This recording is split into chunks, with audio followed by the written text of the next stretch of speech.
أنفسنا ومن سيئات أعمالنا من يهده الله فلا مضل له ومن يضلله فلا هادي له ونشهد أن لا إله إلا الله وحده لا شريك له ونشهد أن سيدنا ونبينا مولانا محمدا عبده ورسوله أرسله الله بالحق بشيرا ونذيرا وداعيا إلى الله بإذنه وسراجا منيرا.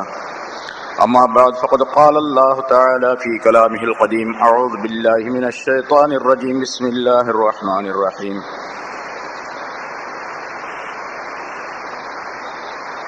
وإذا تتلى عليهم آياتنا قالوا قد سمعنا لو نشاء لقلنا مثل هذا إن هذا إلا أساطير الأولين. وإذ قالوا اللهم إن كان هذا هو الحق من عندك فأمطر علينا حجارة من السماء أو ائتنا بعذاب أليم. وما كان الله ليعذبهم وأنت فيهم وما كان الله معذبهم وهم يستغفرون. صدق الله العظيم. கணியத்திற்குரிய பெரியோர்களே, சகோதரர்களே, அல்லாஹ் தஆலாவுடைய கிருபையால் 618வது வாரமாக தஃப்சீருடைய தொடர் பயான் இப்பொழுது ஆரம்பிக்கப்படுகிறது. சூரத்துல் அன்ஃபால் என்ற அத்தியாயத்தில் 30 ஆயத்துகள் இதற்கு முன்னால் விளக்கம் சொல்லப்பட்டிருக்கின்றன.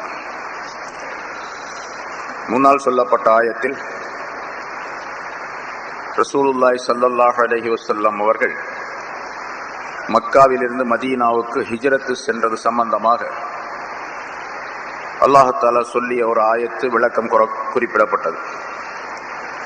மக்கா குறைஷியர்கள்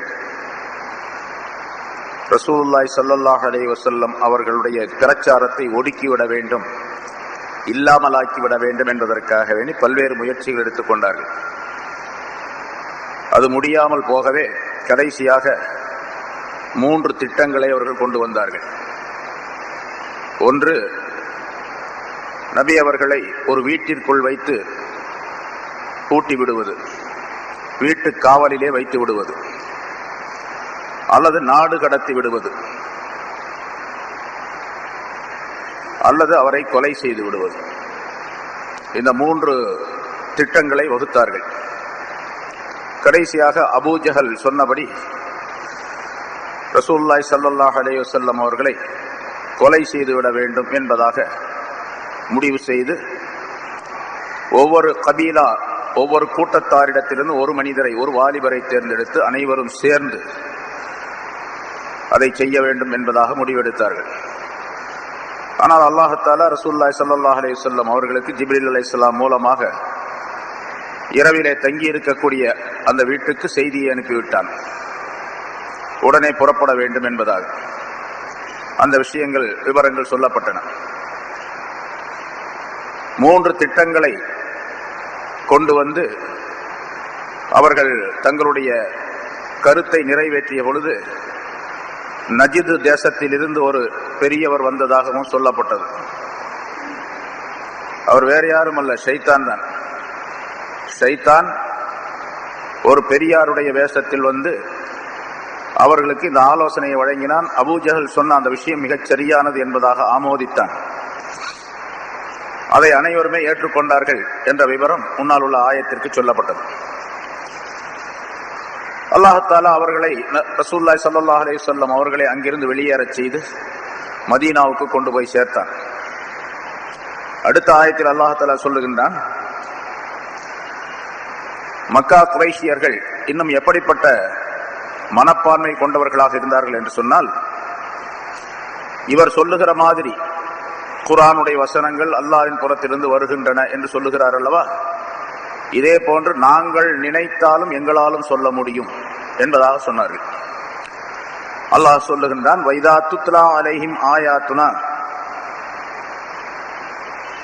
அவர்களுக்கு நம்முடைய ஆயத்துகள், வசனங்கள் ஓதி காட்டப்பட்டால், ஆலோ கது சமியனா, அவர்கள் சொல்லுகிறார்கள் நாங்கள் கேட்டுக்கொண்டோம் என்று சொல்லுகிறார்கள். கேட்டுக்கொண்டோம் என்று சொன்னால் நீங்க சொன்னதெல்லாம் கேட்டுக்கிட்டோம், அவ்வளவுதான். கேட்டதோடு நின்றுவோம். அதுக்கு மேல ஒன்றும் விளக்கம்லாம் செய்யாது. விளக்கங்கள்லாம் எங்களுக்கு தேவையில்லை.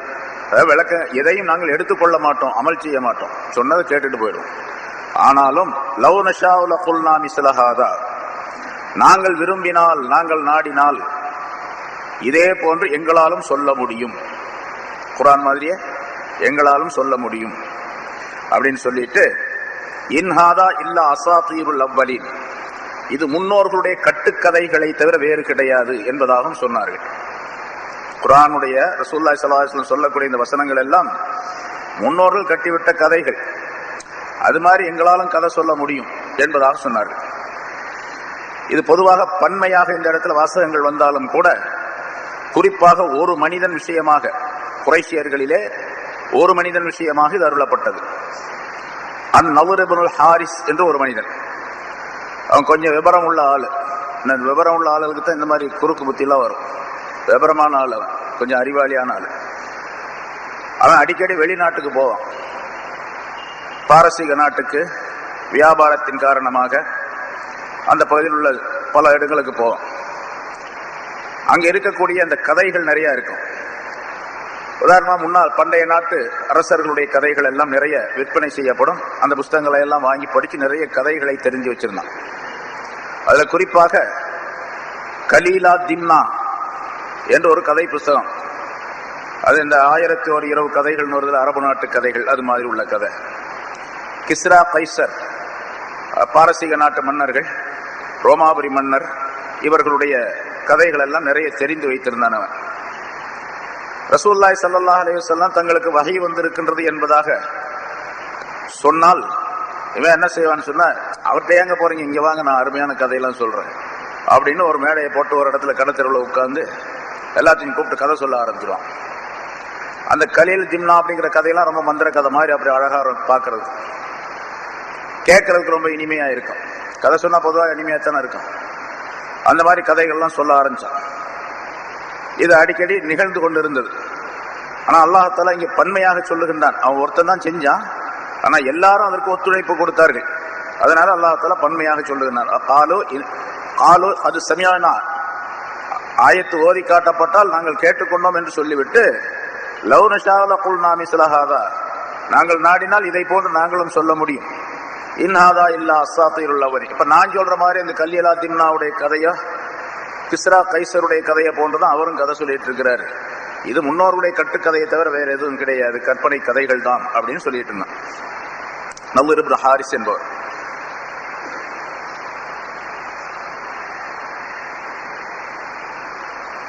அவன் கதை சொல்லும் பொழுது அவன்கிட்ட கேட்கக்கூடிய மக்களிடத்துல சொல்லுவான், ஐயுனா அஹ்ஸனு கஸஸா அனா வ முஹம்மதுன் ஸல்லல்லாஹு அலைஹி வஸல்லம், எங்க ரெண்டு பேத்துல யார் நல்ல அழகான கதை சொல்றவங்க, நீங்களே சொல்லுங்க அப்படிமா.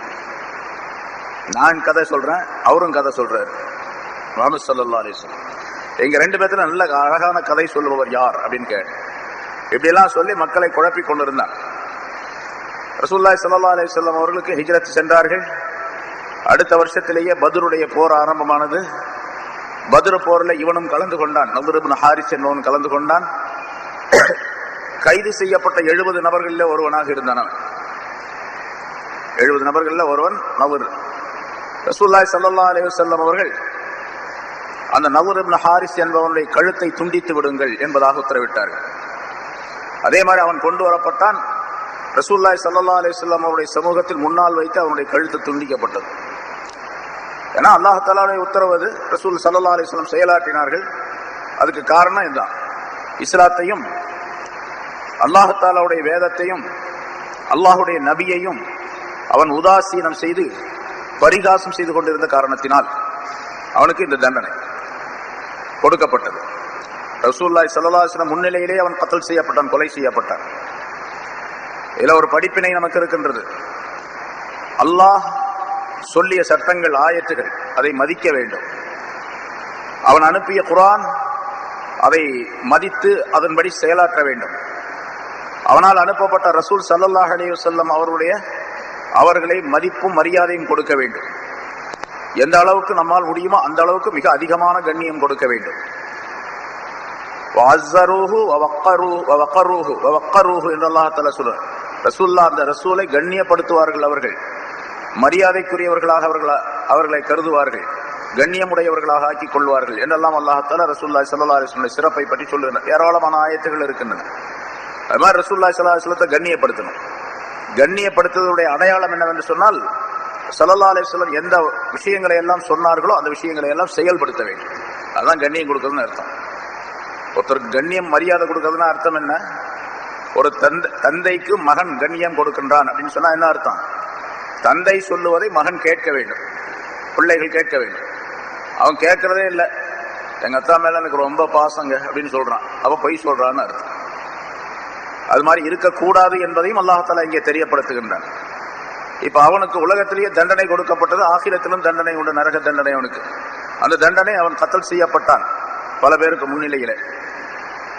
இப்ப நமக்கு ரசூலுல்லாஹி ஸல்லல்லாஹு அலைஹி வஸல்லம் அவர்களை அலட்சியப்படுத்தினால் அல்லது வேறு ஏதாவது அவருடைய செயல்களை அலட்சியப்படுத்தினால், உதாசீனப்படுத்தினால் தண்டனை உண்டு அப்படிங்கிறத நம்பணும். அந்த தண்டனை ஒன்று உலகத்திலே வேறு ஏதாவது ஒரு உருவத்திலே வரலாம், வேறு உருவத்திலே வரலாம். புயல் அடிக்கலாம், சுனாமி அடிக்கலாம், அமெரிக்காவில் இப்போ ஏற்பட்டது போன்ற சூறாவளி வீசலாம். இதெல்லாம் தண்டனை தான். அது ரசூலுல்லாஹி ஸல்லல்லாஹு அலைஹி வஸல்லம் அவர்களை மதிக்காததின் காரணமாக அல்லது ரசூலுல்லாஹி ஸல்லல்லாஹு அலைஹி வஸல்லம் அவர்களுடைய சொல்லுக்கும் செயலுக்கும் மாற்றம் விளைவிப்பதன் காரணமாக அமெரிக்காவில் ஏற்பட்டது காரணமே அதுதான். இஸ்லாத்தை அழித்து விட வேண்டும், முஸ்லிம்களை ஒழித்து விட வேண்டும் என்பதற்காக வேண்டி உலகளாவிய முறையில அவர்கள் அமெரிக்கர்கள் இஸ்ரேலுடன் சேர்ந்து கொண்டு பெரும் பெரும் சதித்திட்டங்களை தீட்டிக் கொண்டிருக்கின்றார்கள். அதுக்கு நம்மெல்லாம் கூட உடனடியாக இருக்கிறோம். ஒரு வகையில் அமெரிக்காவுடைய பொருள்களை வாங்கி அந்த பொருள் காசு, அந்த காசு அவனுக்கு போவதன் மூலமாக நாம் ஒரு வகையில் அவனுக்கு உதவி செய்யணும். ஆனா என்ன ஆச்சுப்பா, உலக நாடுகளுக்கெல்லாம் சட்டாம்பிள்ள மாதிரி இருந்துகிட்டு இருந்தாலும் இப்ப எல்லா நாட்டிலையும் கையாந்துறான். அது போன மாசம் நடந்தது கத்ரீனா. இந்த முந்தானால் நேற்றுடைய புயல்ல எல்லாம் படிச்சிருப்பீங்க, பெரிய ரீட்டா அப்படின்னு அந்த புயலுக்கு பேர் வச்சிருக்காங்க, அந்த சூறாவளிக்கு பேர். பெரிய ஆச்சரியம் என்னன்னு கேட்டா, சூறாவளி வீச்சு 190 கிலோமீட்டர் நேற்று காலையில் அடிச்ச புயல். ஒரு 190 கிலோமீட்டர் வேகத்துல காத்தடிச்சிச்சு. காத்தடிச்ச வேகத்துல ஆனா அந்த பகுதியில் இருந்தவங்க போல 20 லட்சம் மக்கள் வேற இடத்துக்கு போயிட்டாங்க. ஒரு 150 கிலோமீட்டருக்கு அப்பால அனுப்பி விட்டான். அதனால மக்கள் சாவு அப்படிங்கிறது கிடையாது. எவ்வளவு பேர் இறந்தாங்க அப்படிங்கிறது எனக்கு தகவல் தெரியல, இருந்தாலும் கொஞ்சம் பேர் தான் இருக்கும். 20 லட்சம் பேர் அங்கிருந்து வெளியேறிட்டாங்க. 20 லட்சம் இன்னொரு இடத்துக்கு போய் தங்குறதுனா எப்படி இருக்கும்? அவங்களுக்கு இருக்கிறவங்களுக்கு எவ்வளவு பெரிய சிரமம் இருக்கு. சாப்பாட்டுக்கு என்ன பண்ணுவாங்க, உடமைகளுக்கு உடுத்துகளுக்கு என்னென்ன எவ்வளவு பெரிய சிரமங்கள் ஏற்பட்டிருக்கும். அத்தனை சிரமங்களையும் பார்க்கிறோம் நம்ம. சரி, அந்த காற்று அடிச்ச அந்த 190 கிலோமீட்டர் வேகத்தில் அடிச்ச அந்த காற்று, அந்த சூறாவளி, இவன் என்ன பண்ணாங்கன்னா, போன வாரம் நான் பயனில் சொன்ன ஜிம்மாவிலே அதை சொன்னேன். அந்த கத்ரீனால ஏற்பட்ட அந்த நஷ்டத்தை ஈடுகட்டுவதற்காக வேண்டி, அதுக்கு பொருளாதாரம் தேவை அப்படிங்கிறதுக்காக வேண்டி அழகி போட்டி நடத்தினான். அமெரிக்காவில் அரசாங்கத்தின் மூலமா அழகி போட்டி நடத்தப்பட்டது. அழகி போட்டி நடத்தி அதன் மூலமாக எவ்வளவு வருமானம் வருகின்றதோ அதெல்லாம் அந்த கத்ரீனாவில் பாதிக்கப்பட்டவர்களுக்கு கொடுக்கிறது அப்படின்னு சொல்லி முடிவு பண்ணி அழகி போட்டி நடத்தினான். இப்ப இது வந்துருச்சு. எங்கெங்கெல்லாம் அழகி போட்டி நடத்தினாங்களோ அப்படிப்பட்ட அரங்கங்கள், ஹோட்டல்கள், அது பூராமே இந்த சூறாவளி அடிச்ச வேகத்துல தீப்பற்றி எரிஞ்சிச்சு. காத்து அடிச்சு தீப்பற்றி எரியறதுங்க பார்த்துருக்கிறோமா? காத்து அடிக்குது, அடிச்ச காத்து வேகமா மோதியதின் காரணமாக எல்லாத்துல என்ன ரகசியம், அந்த இடத்துல என்ன இருந்துச்சு அப்படிங்கிறதான் தெரியாது. வேகமா இருந்தனால அந்த ஹோட்டல்கள் எல்லாம் தீப்பற்றி எரியுது. இன்னைக்கு பேப்பர்ல போட்டு நான் பார்த்திருப்பீங்க. தீப்பிடிச்சு எரியுதுங்க. பல இந்த நடன அரங்குகள், நடன விடுதிகள், இந்த விடுதிகள் போல தீப்பற்றி எரியுது.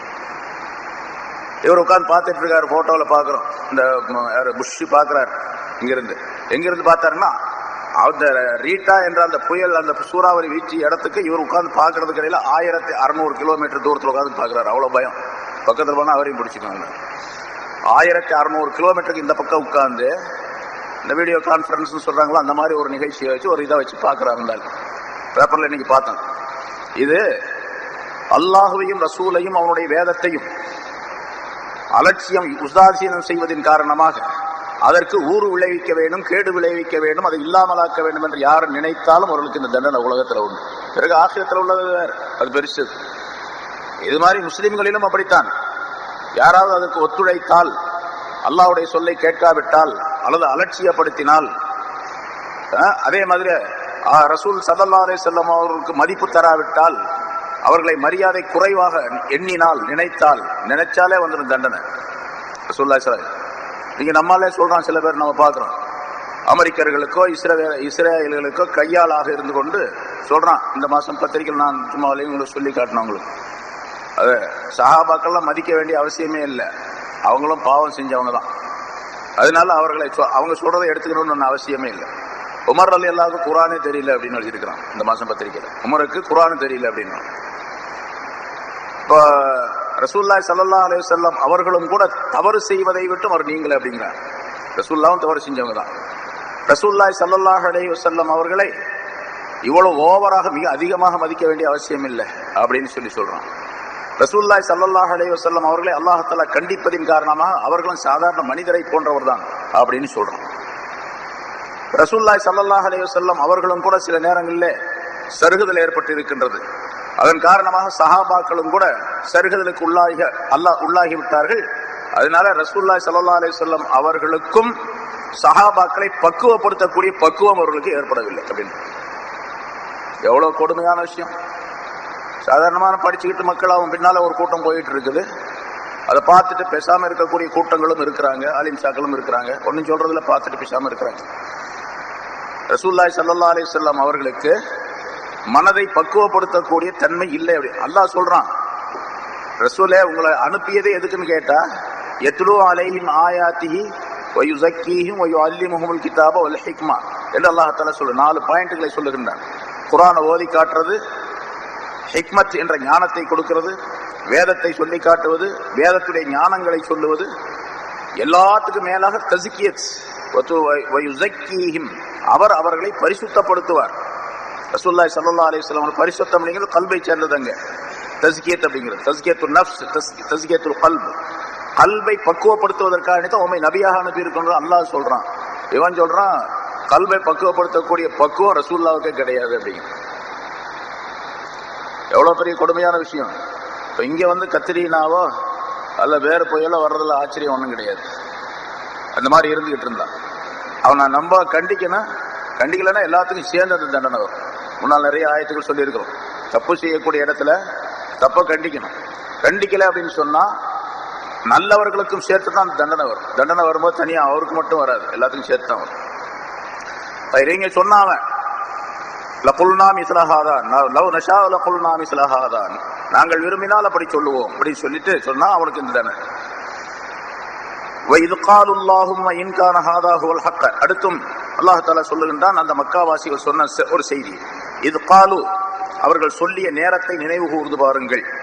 அல்லாஹும்ம இன்கான ஹாதாஹுவல் ஹக்க, யா அல்லாஹ் இது உண்மையாக இருந்தால், மின் இந்திக உன் புறத்தில் இருந்து, அதாவது ரசூலுல்லாஹி ஸல்லல்லாஹு அலைஹி வஸல்லம் அவர்கள் நீங்க அல்லாஹ்வுடைய சொல்லை அல்லாஹ்வை ஏற்றுக்கொள்ள வேண்டும், ஈமான் கொள்ள வேண்டும், அல்லாஹ்வுடைய சொல்லை ஏற்றுக்கொள்ள வேண்டும், நான் அல்லாஹ்வுடைய ரசூல் என்று நம்ப வேண்டும்.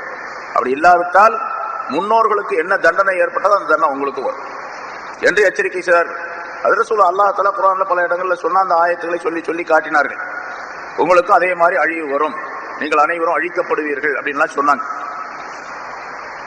அப்போ இவங்க அந்த குறைஷியர் மக்காவாசிகள் சொல்லுகின்றார்கள், அப்படி ரசூலுல்லாஹி ஸல்லல்லாஹு அலைஹி வஸல்லம் சொன்னபோது அல்லாஹ்விடத்தில் நேரடியாக அவர்கள் கேட்பதை போன்று சொல்லுகின்றார்கள் அந்த வாசகத்தை. யா அல்லாஹ் உன்னிடத்திலிருந்து உள்ள விஷயம் உண்மையானது என்று இருந்தால், அதாவது நாங்க தப்பு செஞ்சா நீ சொல்லுவதை நாங்கள் கேட்காவிட்டால் தண்டனை வரும் என்று இவர் சொல்லுகிறார் அல்லவா, அது உண்மையாக இருந்தால் வானத்திலிருந்து கல் மாரியை எங்களின் மீது நீ பொழிய செய்வாயாக. தண்டனை வருதுன்னு சொல்லு, அனுப்பி பாரு எப்படி இருக்குன்னு பாத்துக்கிறோம் அப்படிங்கிறான் தைரியமா. வானத்திலிருந்து கற்களை அப்படின்னு சொன்னா கல் மாரியை, கல் மழையை பொழிய செய்வாயாக. அல்லது வேற ஏதாவது ஒரு தண்டனை கொண்டு வா பார்க்கலாம். அலீம், அல்லது நோவினை தரத்தக்க வேதனையை கொண்டு வா பார்க்கலாம் அப்படின்னு அல்லாஹ்ட்டே சவால் விடுறான். அவன் இங்க அல்லாஹ் பார்த்தா சொல்லலாம், இது காருல்லாஹும் இன்கானா எங்களின் மீது நீ பெய்ய செய்வாயாக, கல் மலையை பெய்ய செய்வாயாக. அவையத்தினாபின் அலீம், அல்லது நோவினை தரத்தக்க வேதனையை எங்களுக்கு நீ கொண்டு வருவாயாக என்று அல்லாஹ்விடத்திலே சவால் விட்டு சொல்லி காட்டுகின்றான். அல்லாஹ் தஆலா சொல்லுகிறான், நீ சொல்ற, நீ அறிவுகிட்டு போய் சொல்ற, அல்லாஹ்வுடைய அடியான் தான், ஆனா அறிவில்லாம சொல்றான்.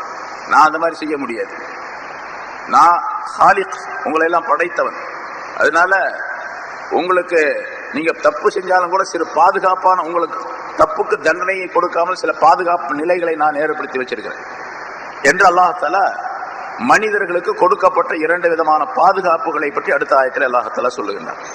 வமா கானல்லாஹு ரசூலுல்லாஹி ஸல்லல்லாஹு அலைஹி வஸல்லம் அவங்க சொன்னாங்க, இப்படி முடிஞ்சா கொண்டு வா பார்க்கலாம், அல்லாஹ் கொண்டு வரட்டுமே அப்படிங்கிற மாதிரி அல்லாஹ் சொல்லுகின்றான். ரசூலுல்லாஹி ஸல்லல்லாஹு அலைஹி வஸல்லம் அவர்களை சொல்லுகிறான், வமா கானல்லாஹு யுஅஸிபுஹும் வ அன்த ஃபீஹிம். நபியே, நீங்கள் அவர்களுக்கு மத்தியிலே இருக்கும் காலம் எல்லாம், இந்த மனிதர்களுக்கு மத்தியிலே நீங்கள் இருக்கும் காலம், நீங்கள் வாழ்ந்து கொண்டிருக்கும் காலம் எல்லாம் அல்லாஹ் தஆலா அவர்களை வேதனை செய்பவனாக இல்லை. நீங்க இருக்கிறதுனால வேதனை செய்யல. சொல்றோம்ல, உங்களுக்கு உங்க முகத்துக்காக நான் பாக்குறேங்க, இல்லாட்டி என்னென்னமோ செஞ்சிருப்பேன் அப்படின்னு சொல்றோம். அது மாதிரி ரசூலுல்லாஹி ஸல்லல்லாஹு அலைஹி வஸல்லம் அவர்களை பார்த்து அல்லாஹ் தஆலா சொல்றான், நீங்க இருக்கிறதுனால அவங்களுக்கு தண்டனை கொடுக்கல, இல்லைன்னா வேற மாதிரி நடக்கும். அப்ப இங்க ரசூலுல்லாஹி ஸல்லல்லாஹு அலைஹி வஸல்லம் அவருடைய மதிப்பையும் மரியாதையும் அவர்களுக்குரிய அல்லாஹ்விடத்தில் உள்ள அந்தஸ்தையும் அல்லாஹ் தஆலா சொல்லி காட்டுகின்றான். ரசூலுல்லாஹ் இருக்கிறதுனால, ஹயாத்தா இருக்கிறதுனாலயே இந்த ஆளுகளுக்கு தண்டனை வரல அப்படின்னு சொன்னா நபி அவர்களுக்கு எவ்வளவு பெரிய மதிப்பு மரியாதை, அது சாதாரணமானது. இதை கூட வழங்க தெரியாம சில பேர் இருக்காங்கன்னா பெரிய ஆச்சரியமா இருக்கு. எவ்வளவு பெரிய மரியாதை கொடுத்து அல்லாஹ் தஆலா சொல்றான், வமா கானல்லாஹு யுஅஸிபுஹும், அல்லாஹ் தஆலா அவர்களை வேதனை செய்யக்கூடியவனாக இல்லை. வ அன்த ஃபீஹிம், நீர் அவர்களுக்கு மத்தியிலே இருக்கும் காலம் எல்லாம், நீர் அவர்களுக்கு மத்தியிலே வாழ்ந்து கொண்டிருக்கும் காலத்தில் அப்படின்னு சொல்றான். ஏன்னா ரசூலுல்லாஹி ஸல்லல்லாஹு அலைஹி வஸல்லம் அவர்களை அல்லாஹ் சொல்லுகின்றான், வமா அர்ஸல்னாக இல்லா ரஹ்மத்தல் லில் ஆலமீன், அகிலத்தினருக்கு, அகிலத்தினர் அனைவருக்கும் ரஹமத்தாகவே நாம் அனுப்பி இருக்கின்றோம் என்று அல்லாஹ் சொல்லுகின்றான். அப்படிப்பட்ட ரஹ்மத்தான ஒரு மனிதர், ஒரு ரசூல் இருக்கக்கூடிய நேரத்தில் தண்டனை அங்க இருக்கக்கூடிய அந்த மக்களுக்கு அனுப்புறதுங்கிறது அது பொருத்தமானது இல்லையா? பொருத்தமானதில்லை. உலகம் பூரா பழிக்கும். என்ன ரஹமத்துன்னு வந்து சொல்றான், அல்லாஹ் தஆலா சொல்லி காட்டுறான், ரஹமத்து இருக்கிற இடத்துல அதாபம் வந்துருச்சு அப்படின்னு சொல்லுவாங்க. அதனால நபியே, நீங்க ரஹ்மத்தான நீங்கள் அவர்களுக்கு மத்தியில் இருக்கும் காலத்தில் அல்லாஹ் அவர்களை வேதனை செய்யக்கூடியவனாக இல்லை என்பதாக இருக்கு. அடுத்த அது தொடரில் அல்லாஹ் சொல்லும் போது, வமா கானல்லாஹு முஅஸிபஹும் வஹும் யஸ்தக்ஃபிரூன், அல்லாஹ் தஆலா இன்னும் அடுத்து சொல்றான், வமா கானல்லாஹு முஅஸிபஹும், அல்லாஹ் அவர்களை அதாபு செய்யக்கூடியவனாக, அவர்களை தண்டனைக்குரியவர்களாக ஆக்கக்கூடியவனாக இல்லை. வஹும் யஸ்தக்ஃபிரூன், அவர்கள் பாவ மன்னிப்பு தேடுகின்ற நிலையில், தங்களுடைய பாவங்களுக்கு மன்னிப்பு தேடிக் கொண்டிருக்கக்கூடிய நிலையில் தண்டனை கொடுக்கக்கூடியவனாக. அப்ப அல்லாஹ்வுடைய தண்டனை வராமல் இருப்பதற்கு 2 விஷயங்களை அல்லாஹ் தஆலா சொல்லுகின்றான். அந்த 2 விஷயங்களும் மனித குலத்திற்கு பாதுகாப்பு, தண்டனையை விட்டு பாதுகாப்பு தரக்கூடியது 2. அதற்கு அலி ரலியல்லாஹு தஆலா அவர்கள் சொல்லுவதை போல, கான ஃபில் அர்லி அமானான், இந்த பூமியிலே 2 அமானிதங்கள் இருந்தன, பாதுகாப்பு பொருள்கள் இருந்தன. அந்த 2ல் ஒன்று உயர்த்தப்பட்டு விட்டது, எடுக்கப்பட்டு விட்டது. அதாவது ரசூலுல்லாஹி ஸல்லல்லாஹு அலைஹி வஸல்லம் மௌத்தாயிட்டாங்க. இதுக்கு பின்னால சொல்லக்கூடிய கருத்து, நபி அவர்களுக்கு பின்னால வபக்கியல் ஆஹர், மற்றொன்று இருக்கின்றது. அது கியாமத் நாள் வரைக்கும் இருக்கு. இப்னு அப்பாஸ் ரலியல்லாஹு தஆலா அன்ஹு அவர்கள் அதை தெளிவாக சொல்லி காட்டுகின்றார்கள். லம் யுஅஸிபு அஹ்லு கரியத்தின் ஹத்தா யக்ருஜ நபி ஸல்லல்லாஹு அலைஹி வஸல்லம் மின்ஹா வல் முஃமின். பாருங்க, உங்களுக்கு மத்தியிலே அவர் இருக்கும் காலம் எல்லாம், அவர் இருக்கும் நிலையிலே அவர்களை வேதனை செய்ய மாட்டான் என்று அல்லாஹ் தஆலா சொல்லுகின்றார். அவர்களுக்கு மத்தியில் நபி இருக்கும் காலம். இப்ப மக்காவில் ரசூலுல்லாஹி ஸல்லல்லாஹு அலைஹி வஸல்லம் இருந்துட்டு இருந்தாங்க, 13 வருஷம் இருந்தாங்க. அதாவது அதுக்கு நுபுவத் வந்த பின்னால 13 வருஷம், நபி பட்டம் வருவதற்கு முன்னால் 40 வருஷம் இருந்தாங்க. சரி, நபி பட்டம் வந்த பின்னால் தானே இவங்க சொல்றது கேட்க மாட்டேன்ட்டாங்க. அதுக்கு முதல்ல பெரிய மதிப்பு மரியாதையும் வச்சிருந்தாங்க இல்லையா? அப்படி இருந்தும் கூட அல்லாஹ் தஆலா தண்டனை கொடுக்கல. ஏன்னா நீங்க அங்க இருந்துகிட்டு இருக்கிறீங்க. அதனால ரசூலுல்லாஹி ஸல்லல்லாஹு அலைஹி வஸல்லம் அவர்களை மக்காவிலிருந்து மதீனாவுக்கு போக செய்தார். போக செய்த பின்னால இப்ப அந்த மக்காவாசிகளுக்கு மத்தியில நபி அவர்கள் இல்லை, ரசூல் இல்லை. இப்ப தண்டனை வரணும், வந்துருச்சு. எங்க வந்துச்சு? பத்ர் போர், உஹது போர், மற்ற போர்கள், ஹுனைன் போர், எப்படி நிறைய போர்களிலே தண்டனை. போர்களின் மூலமாக அவர்களுக்கு தண்டனை ஏற்பட்டது. அவர்களுக்கு ஏற்பட்ட மிகப்பெரிய இழிவான ஒரு தண்டனை என்று சொன்னால் பத்ர் போர்க்களத்தில் ஏற்பட்டது. கொல்லப்பட்டவர்கள் அவர்களிலே 70 பேர் என்று இருந்தாலும் கூட 70 பேர்களும் மிகப்பெரிய தலைவர்களாக, சரித்திர புகழ்மிக்கவர்களாக, அந்த மக்காவில ரொம்ப வசதி உள்ளவர்களாக கருதப்பட்டவர்களாகவே அவர்கள் இருந்தார்கள். அதனால மிகப்பெரிய நஷ்டம் அவர்களுக்கு ஏற்பட்டது. ரசூலுல்லாஹி ஸல்லல்லாஹு அலைஹி வஸல்லம் அவர்கள் அவர்களோடு இருக்கும் காலமெல்லாம் அந்த தண்டனை வரல. அவர் விட்டு போயிட்டாங்க, தண்டனை வந்துச்சு.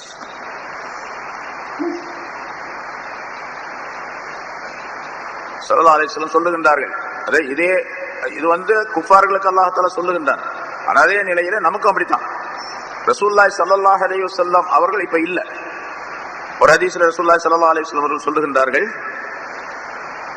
அதாவது மன் அஹ்யா சுன்னதி ஃபகத் அஹ்யானி, எவர் ஒருவர் என்னுடைய சுன்னத்தான முறைகளை நடைமுறைகளை உயிர்ப்பிக்கின்றாரோ ஹயாத்தாக்குகின்றாரோ அவர் என்னையே ஹயாத்தாக்கி விட்டவராக ஆவார். என்னுடைய சுன்னத்தை ஹயாத்தாக்கியவர் என்னை ஹயாத்தாக்கியவராக ஆவார். ஒமன் அஹ்யானி ஃபகத் அஹப்பனி, எவர் என்னை ஹயாத்தாக்கி விடுகின்றாரோ, உயிராக்கி விடுகிறார்னா என்ன சொல்லலாம், ரசூல்லா உயிரோடு கொண்டு வரதுன்னு அர்த்தம் அல்ல, அவர்களை சந்தோஷப்படுத்தி அவர்களை திருப்திப்படுத்தியவராக. அதாவது அல்லாஹ்வுடைய சொல்லை கேட்டு ரசூலுல்லாஹி ஸல்லல்லாஹு அலைஹி வஸல்லம் அவர்களை நம்பி வாழக்கூடியவராக பின்பற்றி வாழக்கூடியவராக ஆகிவிட்டார். அப்படி ஏற்பட்டால், அப்படி அந்த என்னை ஹயாத்தாக்கி வைத்தால் ஃபகத் அஹப்பனி, அவர் என்னை பிரியப்பட்டவராக ஆகிவிடுவார், என்னை விரும்பியவராக ஆகிவிடுவார். ஒமன் அஹப்பனி கான மஇ ஃபில் ஜன்னah ஃபில் யௌமல் கியாமா, அவர் எவர் என்னை பிரியப்படுகின்றாரோ விரும்புகின்றாரோ அவர் கியாமத் நாளில் சொர்க்கத்திலே என்னோடு இருப்பார் என்று ரசூலுல்லாஹி ஸல்லல்லாஹு அலைஹி வஸல்லம் சொன்னார்.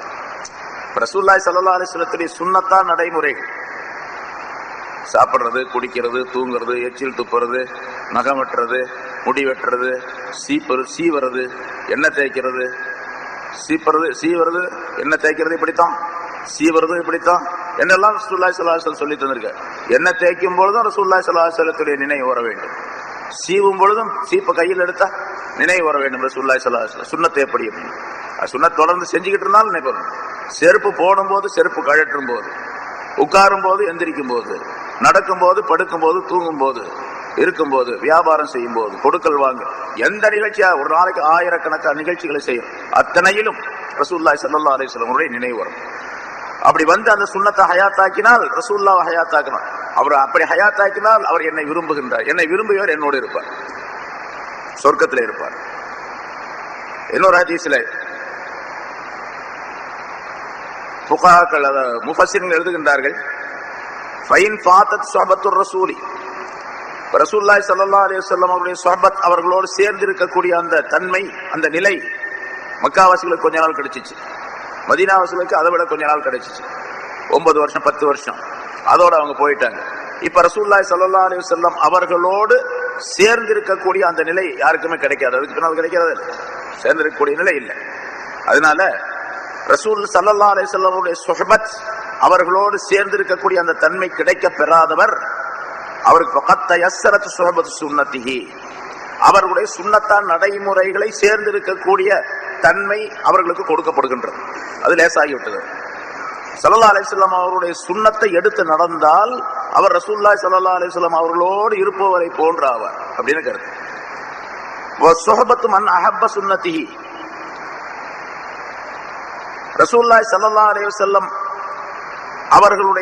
அவர்களோடு சேர்ந்திருக்கக்கூடிய தன்மையை பெறுவது எதுவென்று பெறக்கூடியது எதன் மூலமாக என்று சொன்னால் நபி அவருடைய சுன்னத்தை விரும்புவதன் மூலமாக. எவர் ஒருவர் ரசூலுல்லாஹி ஸல்லல்லாஹு அலைஹி வஸல்லம் அவர்களோடு சேர்ந்திருக்க வேண்டும், மக்காவாசிகளை போன்று மதீனாவாசிகளை போன்று சஹாபாக்களை போன்று சேர்ந்திருக்க வேண்டும் என்று விரும்புகின்றாரோ அவர் சுன்னத்தை பிரியப்பட வேண்டும், என்னுடைய சுன்னத்தை பிரியப்பட வேண்டும். ஸல்லல்லாஹு அலைஹி வஸல்லம் சுன்னத்தான முறைகளை பிரியப்பட்டு செயல்படுத்தக்கூடியவர் நபி அவர்களோடு இருப்பதை போல. வதாலிக மாலின் இலா யௌமில் கியாமா, இது கியாமத் நாள் வரைக்கும் நடைபெறக்கூடிய விஷயம். கியாமத் நாள் வரைக்கும் இந்த தன்மை உங்களுக்கு கிடைக்கும். அப்ப ரசூலுல்லாஹி ஸல்லல்லாஹு அலைஹி வஸல்லம் அவர்களை பின்பற்றியவராக நீங்கள் ஆகி விடுவீர்கள், தண்டனை வராது, எந்த தண்டனையும் உங்களுக்கு வராது என்று அல்லாஹ் என்று இதற்கு விளக்கம் எழுதுகின்றார்கள் இந்த ஆயத்திற்கு.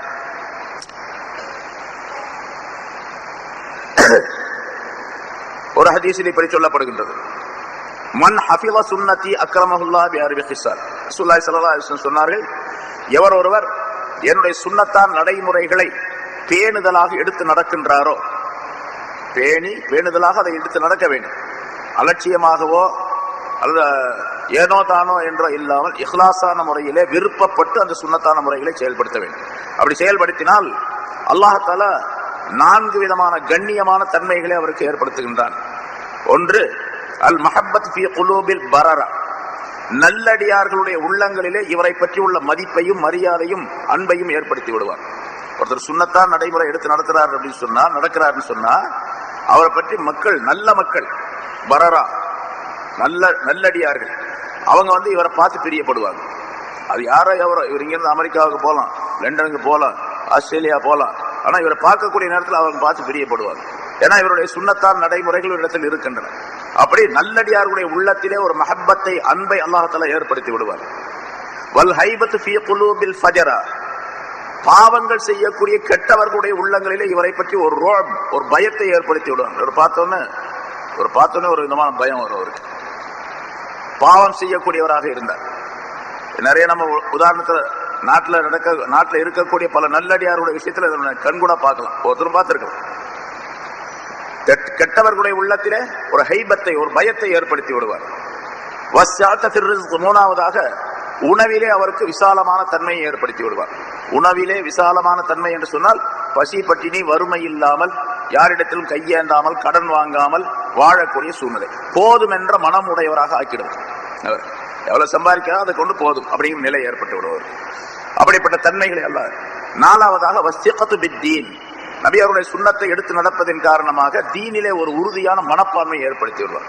இந்த தீனிலே உறுதியாக நிலைத்து நிற்கக்கூடிய தன்மை அல்லாஹ் தஆலா ஏற்படுத்திடுவார் என்று இந்த 4 தன்மைகளை ரசூலுல்லாஹி ஸல்லல்லாஹு அலைஹி வஸல்லம் குறிப்பிடுகின்றார். ஆக ரசூலுல்லாஹி ஸல்லல்லாஹு அலைஹி வஸல்லம் அவர்கள் இருந்தால் தண்டனை அவர்களோ மக்கள் எந்த மக்களோடு இருக்கா அந்த மக்களுக்கு தண்டனை வராது. 2வது பாயிண்ட், அவர்கள் இஸ்திக்ஃபார் செய்து கொண்டிருக்கும் காலமெல்லாம் அல்லாஹ் தஆலா அவர்களை வேதனை செய்யக்கூடியவர்களாக இல்லை. இதுவும் ரொம்ப முக்கியமானது. இது கியாமத் நாள் வரைக்கும் நீடிக்கும். ஸல்லல்லாஹு அலைஹி வஸல்லம் அந்த முதல் சொன்ன அந்த சட்டம் நபி அவர்கள் உயிரோடு இருக்கக்கூடிய காலம் மட்டும். சுன்னத்தை எடுத்து நடத்தினால் அது கியாமத் நாள் வரைக்கும். அதுல தப்பு செய்து விட்டோம் என்று வருந்தினால் அந்த நிலை திரும்ப ஏற்பட்டுவிடும். கியாமத் நாள் வரைக்கும் அவருக்கு தண்டனை வராது. வமா கான அல்லாஹு முஅஸிபஹும் வஹும் யஸ்தக்ஃபிரூன், அவர்கள் இஸ்திக்ஃபார் செய்யும் காலமெல்லாம் அல்லாஹ் தஆலா அவர்களை வேதனை செய்யக்கூடியவனாக. ஏன்னா ரசூலுல்லாஹி ஸல்லல்லாஹு அலைஹி வஸல்லம் அவர்கள் ஒரு ஹதீஸ் சொல்லுகின்றார்கள், அன ரஹ்மத்துன் முஹதாத்துன், நான் ரஹ்மத், உங்களுக்கு அருள். எப்படிப்பட்ட அருள் தெரியுமா? இலவசமாக வழங்கப்பட்ட அருள், ஹதியாவாக கொடுக்கப்பட்ட அருள். ரசூலுல்லாஹி ஸல்லல்லாஹு அலைஹி வஸல்லம் ரஹ்மத்தாக இருக்கின்றார்கள் நமக்கு, மனித சமுதாயத்திற்கு. யாராவது கேட்டு அல்லாஹ்விடத்துல எங்களுக்கு இப்படி ஒரு ரஹமத்தான ஒரு மனிதர் வேண்டும், ரஹமத்தாகவே இருக்கக்கூடிய ஒரு ரசூல் வேண்டும், நபி வேண்டும் என்று கேட்டு மனு போட்டு அல்லாஹ் தஆலா பரிசீலனை செஞ்சு அனுப்புற, அல்லாஹ் தஆலா தன்னுடைய மிகப்பெரிய அருளின் காரணமாக இலவசமாக கொடுத்தார் ரசூலுல்லாஹி ஸல்லல்லாஹு அலைஹி வஸல்லம். அதான் அப்படி சொல்றாங்க. ஒருத்தர் எதிர்பாராத விதத்துல ஒருத்தர் கொடுக்கிறாரு, இதை வச்சுங்க என்னுடைய ஹதியா அப்படின்னு கொடுக்கிறாரு. இவருக்கு ரொம்ப தேவை இருக்குது. அந்த நேரத்துல அந்த ஹதியா வாங்கணும்னு ரொம்ப பெரிய மகிழ்ச்சி ஏற்படும் அவருக்கு. நான் ரொம்ப கஷ்டப்பட்டுக்கிட்டு இருந்தேன், ரொம்ப சிரமப்பட்டுக்கிட்டு இருந்தேன், இந்த ஹதியா எனக்கு ரொம்ப பிரயோஜனமாகி போச்சு அப்படின்னு சொல்லி, அது காசோ பணமோ வேறு பொருளோ எதுவோ அவருக்கு தேவைப்படக்கூடிய ஒரு பொருள் கிடைச்சிச்சு, ரொம்ப ஹதியா வந்துச்சுன்னா ரொம்ப மகிழ்ச்சியா இருக்கும். அதே போன்ற ரசூலுல்லாஹி ஸல்லல்லாஹு அலைஹி வஸல்லம் அவர்கள் வெகுமதியாக ஹதியாவாக தரப்பட்ட ரஹமத்தாக நான் இருக்கின்றேன் என்று சொல்லிவிட்டு, என் மூலமாகவே சிலரை அல்லாஹ் தஆலா உயர்த்துகின்றான், சிலரை தாழ்த்தி விடுகின்றான் அப்படின்னு சொன்னாங்க. என்ன என் மூலமா உயர்த்தி விடுகின்றான்னு சொன்னா, என்னை யார் பின்பற்றி நடக்கின்றார்களோ அவர்களை எல்லாம் அல்லாஹ் தஆலா உயர்த்தி விடுவார், என்னை யார் பின்பற்றவில்லை அவர்களை எல்லாம் அல்லாஹ் தஆலா தாழ்த்தி விடுவார். அதையும் சொல்றாங்க. நான் ரஹமத்து தான், அதுல சந்தேகமே கிடையாது. ஆனா யார் என்னை பின்பற்றவில்லையோ அவர்களுக்கு அந்த ரஹமத்து கிடைக்காது என்ற கருத்தையும் சொல்லி காட்டுகின்றார்கள். அதே போல 2வது விஷயம், இஸ்திக்ஃபார் செய்வது, பாவ மன்னிப்பு தேடுவது. பாவ மன்னிப்பு தேடிக் கொண்டிருக்கும் காலமெல்லாம் அல்லாஹ்வுடைய தண்டனை வராது. நிறைய அல்லாஹ் குர்ஆன்ல நிறைய சொல்லி காட்டுகிறார். பாவ மன்னிப்பு தேடுங்கள், உங்களுக்கு என்னென்னதுக்கு தரப்படும். நிறைய விஷயங்கள், ஏராளமான விஷயங்கள் இருக்கு, நிறைய சொல்லியிருக்கு. பாவ மன்னிப்பு தேடுவது, பராத்திரவுகளே சொன்ன பாவ மன்னிப்பு தேடுவது ஒவ்வொரு மனிதரின் மீதும் ஒவ்வொரு நேரமும் வாஜிபு. ஒவ்வொரு நேரம், ஒவ்வொரு நாளும் அல்ல, ஒவ்வொரு நேரமும் வாஜிபு. கட்டாயமாக இஸ்திக்ஃபார் செய்ய வேண்டும். அதனால ரசூலுல்லாஹி ஸல்லல்லாஹு அலைஹி வஸல்லம் தொழுது முடித்த உடனேயே அஸ்தக்ஃபிருல்லாஹ் அஸ்தக்ஃபிருல்லாஹ் அஸ்தக்ஃபிருல்லாஹ் 3 தடவை சொல்லுவாங்க அப்படின்னு ஹதீஸ்ல வருது. சில ஹதீஸ்கள் அஸ்தக்ஃபிருல்லாஹ் அல்-அலிய்யுல் அஸீம் சொல்லுவாங்க அப்படின்னு இருக்குது. ஆக இஸ்திக்ஃபார் தேடுவது ரசூலுல்லாஹி ஸல்லல்லாஹு அலைஹி வஸல்லம் அவர்களே சொன்னார்கள் என்று சொன்னால் நாம் சொல்ல வேண்டும் என்பதற்காக சொல்லுகின்றார்கள், சொல்லி வைத்தார்கள் ரசூலுல்லாஹி ஸல்லல்லாஹு அலைஹி வஸல்லம். நான் ஒரு நாளைக்கு 70 தடவை அல்லது 100 தடவை இஸ்திக்ஃபார் செய்கின்றேன், நீங்களும் அல்லாஹ் தஆலா இடத்தில் மன்னிப்பு தேடுங்கள் அப்படின்னு சொன்னாங்கன்னா, நம்மெல்லாம் இஸ்திக்ஃபார் செய்ய வேண்டும், கட்டாயம் அது என்பதை உறுதிப்படுத்துவதற்காக ரசூலுல்லாஹி ஸல்லல்லாஹு அலைஹி வஸல்லம் சொல்லி காட்டினார்கள். அப்படி இருந்தா தண்டனை வராது. ஏன்னு கேட்டா, பாவங்கள் இல்லாவிட்டால், பாவங்கள் செய்தவர் மன்னிப்பு கேட்டுவிட்டால் அவர் பாவமே இல்லாதவரை போன்று கருதப்படுவார். பாவமே இல்லாதவருக்கு தண்டனை வராது. குற்றம் உள்ளவருக்கு தான் தண்டனை கிடைக்கும், குற்றவாளி இல்லாதவருக்கு தண்டனை கிடைக்காது. குற்றமற்றவராக ஆக்கக்கூடிய ஒரு பொருள் எது என்று சொன்னால் இஸ்திக்ஃபார், பாவ மன்னிப்பு தேடுவது, தௌபா செய்வது. ஒரு சம்பவம் ஒன்று எழுதப்படுகின்றது. ரசூலுல்லாஹி ஸல்லல்லாஹு அலைஹி வஸல்லம் காலத்துல ஒரு அரபி மனிதர் ஒருவர் இருந்தார். அவர் ரசூலுல்லாஹி ஸல்லல்லாஹு அலைஹி வஸல்லம் அவர்களை பார்க்கவோ அவருடைய தொடர்போ கிடையாது. அதிகமாக பாவங்களையும் செய்து கொண்டிருந்தார். ரசூலுல்லாஹி ஸல்லல்லாஹு அலைஹி வஸல்லம் அவர்கள் இறந்த உடனே அவருக்கு கவலை வந்துருச்சு. ஆஹா, இவ்வளவு நாள் இருந்தாங்களே, ரசூலுல்லாஹை போய் பார்க்கவே இல்லையே, அவங்களோட தொடர்பு கொள்ளவே இல்லையே அப்படின்னு அந்த மனிதருக்கு கவலை வந்து இஸ்லாத்தை ஏற்றுக்கொண்டார், மூமின் ஆயிட்டாரு. இருந்தாலும் ரசூலுல்லாஹோட நிறைய தொடர்பு இல்லை. அப்படி இல்லாமல் இருந்ததோட சில பாவங்களையும் செஞ்சுக்கிட்டு இருந்தார் அந்த மனிதர். சஹாபி தான், செஞ்சு கொண்டு இருந்தார். இப்ப ரசூலுல்லாஹ் மௌத்தான உடனே அவருக்கு கவலை வந்துருச்சு. நிறைய பேர் அப்படித்தான் இருக்கிறாங்க உலகத்துல. வீட்டுல தகப்பனார் இருப்பாரு, அவர் இருக்கிற வரைக்கும் அவரை பத்தி மதிப்பு மரியாதைலாம் குழந்தைகளுக்கு தெரியவே தெரியாது. அவர் மௌத்தா போயிட்டாருன்னா அப்பதான் தெரியும். ஆஹா, இவ்வளவு வேலையெல்லாம் செஞ்சுக்கிட்டு இருந்தாரு நம்ம ஆளு, நம்ம அப்பா அப்படின்னு அப்பதான் நினைப்பாங்க. பல வேலைகள் உங்களால செய்ய முடியாம ஆகி போயிடும். அப்பதான் தெரியும் இவருக்கு என்னென்ன வேலை செஞ்சுட்டு இருந்தாங்க. ஒரு முக்கியமான மனிதர் ஒரு மஹல்லாவுல அவர் இறந்து போயிடுவாரு. அவர் இறந்து போன பின்னால பல வேலைகள் தடைபட்டு போயிடும். அந்த மஹல்லாவுல பல வேலை நடைபெறாது. அப்பதான் தெரியும், மக்களுக்கெல்லாம் தெரியும் இவர் இவ்வளவு வேலை செஞ்சுட்டு இருந்தாரு, ஒரு போட்டதுனால இப்ப அந்த வேலையெல்லாம் தடைபட்டு போச்சு அப்படின்னு. அது மாதிரி ரசூலுல்லாஹி ஸல்லல்லாஹு அலைஹி வஸல்லம் இருக்கிற வரைக்கும் அவருக்கு மதிப்பு மரியாதையும் தெரியல. போன உடனே அவர் கவலைப்பட்டார். கவலைப்பட்டு என்ன செஞ்சாருன்னு கேட்டா, தன்னுடைய அலங்காரமான ஆடைகளை எல்லாம் களைந்தார், எடுத்துட்டார். ஒரு கம்பளி போர்வையை போர்த்தி கொண்டார். திரும்ப அதாவது தன்னுடைய பாவங்களுக்கெல்லாம் மன்னிப்பு தேடினார். மார்க்கத்தினுடைய முறைப்படிக்கு அவர் நடக்க ஆரம்பித்தார். வணக்க வழிபாடுகளே அதிகமாக ஈடுபட்டார். இதை பார்த்திருந்த சில மனிதர்கள் சொன்னார்கள், அவர்கிட்ட சொன்னாங்க, லவ் ஃபஅல்த ஹாதா வன்னபி ஸல்லல்லாஹு அலைஹி வஸல்லம் ஹய்யுன் லஃபரிஹ பிக. ரசூலுல்லாஹ் உயிரோடு இருக்கும்போது நீ இப்படி செஞ்சிருந்தேன்னா ரசூலுல்லாஹ் உன்னை பார்த்து ரொம்ப சந்தோஷப்பட்டிருப்பாங்களே அப்படின்னு சொன்னாங்க. அப்ப அவர் சொன்னாரு, அந்த மனிதர், அல்லாஹ் தஆலா குர்ஆன்ல இந்த ஆயத்தை சொல்லுகின்றான், வமா கான அல்லாஹு லியுஅஸிபஹும் வ அன்த ஃபீஹிம் வமா கான அல்லாஹு முஅஸிபஹும் வ ஹும் யஸ்தக்ஃபிரூன் என்ற இந்த ஆயத்தை சொல்லுகின்றான். மனிதர்களுக்கு பாதுகாப்பாக, தண்டனை வராமல் பாதுகாப்பாக 2 பாதுகாப்பு பொருள்களை அல்லாஹ் தஆலா கொடுத்திருக்கின்றான் இந்த ஆயத்தின் மூலமாக.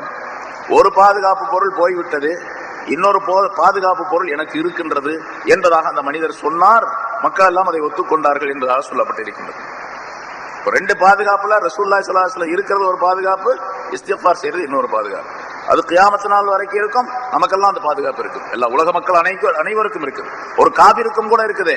அந்த காபிர் தான் குஃப்ர்ல இருக்கிறார், இது தப்பு, நான் ஷிர்க் செய்து கொண்டிருக்கின்றேன், இது தவறு என்பதாக விளங்கி குஃப்ரை விட்டும் ஷிர்க்கை விட்டும் நீங்கி ஈமானுக்குள்ளே வந்துவிட்டால் அவருக்கும் அந்த பாதுகாப்பு கிடைக்கும்.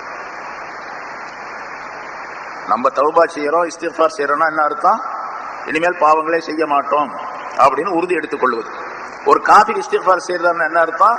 நான் இனிமேல் குஃப்ருக்கே போக மாட்டேன், ஈமானுக்கு வந்துடுறேன், நான் பல தெய்வங்களை வணங்க மாட்டேன், அல்லாஹ் ஒருவனைத்தான் வணங்குவேன் என்று ஏற்றுக்கொள்ளுவது. லா இலாஹ இல்லல்லாஹ் முஹம்மது ரசூலுல்லாஹ் கலிமா சொன்னா அவர் இஸ்திக்ஃபார் செஞ்சு விட்டார்னு அர்த்தம். அதனாலதான் அந்த இஸ்திக்ஃபார் எப்படிப்பட்ட தெரியுமா?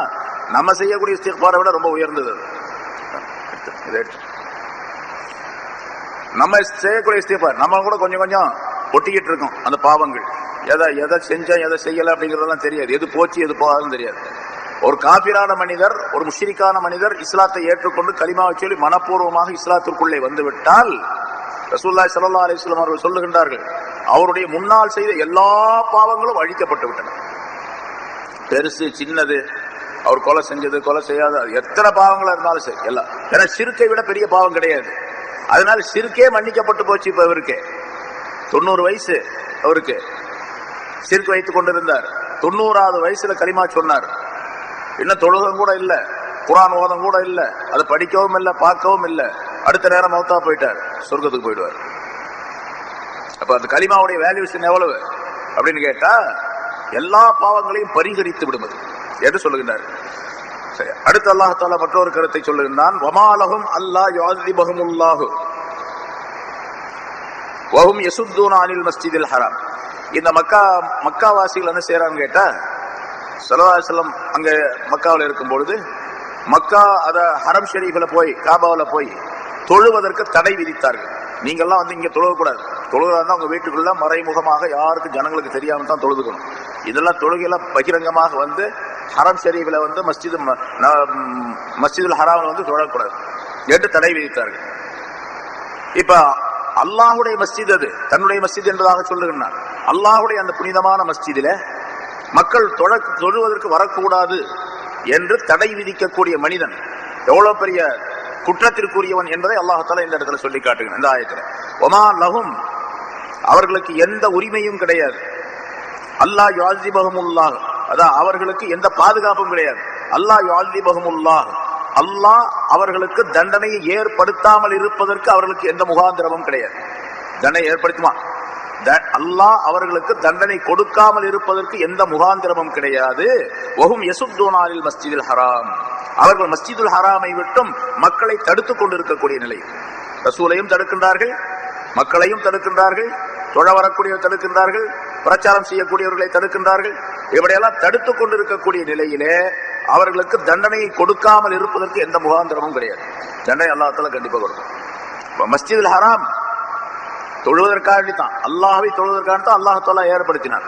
அல்லாஹ்வையே தொழக்கூடாதுன்னு சொன்ன அந்த இடத்துல அஃபரஐத السابقون الاولون من المهاجرين والانصار والذين تبعوهم باحسان என்ற ஆயத்திலே நற்செயல்களின் மூலமாக அவர்களை பின்பற்றக்கூடியவர்கள் என்று சஹாபாக்களை பார்த்து அல்லாஹ் தஆலா சொல்லுகின்றான். மற்ற மனிதர்கள் எல்லாம் சஹாபாக்களை பின்பற்ற வேண்டும் என்று அல்லாஹ் தஆலா சொல்லுகின்றான்.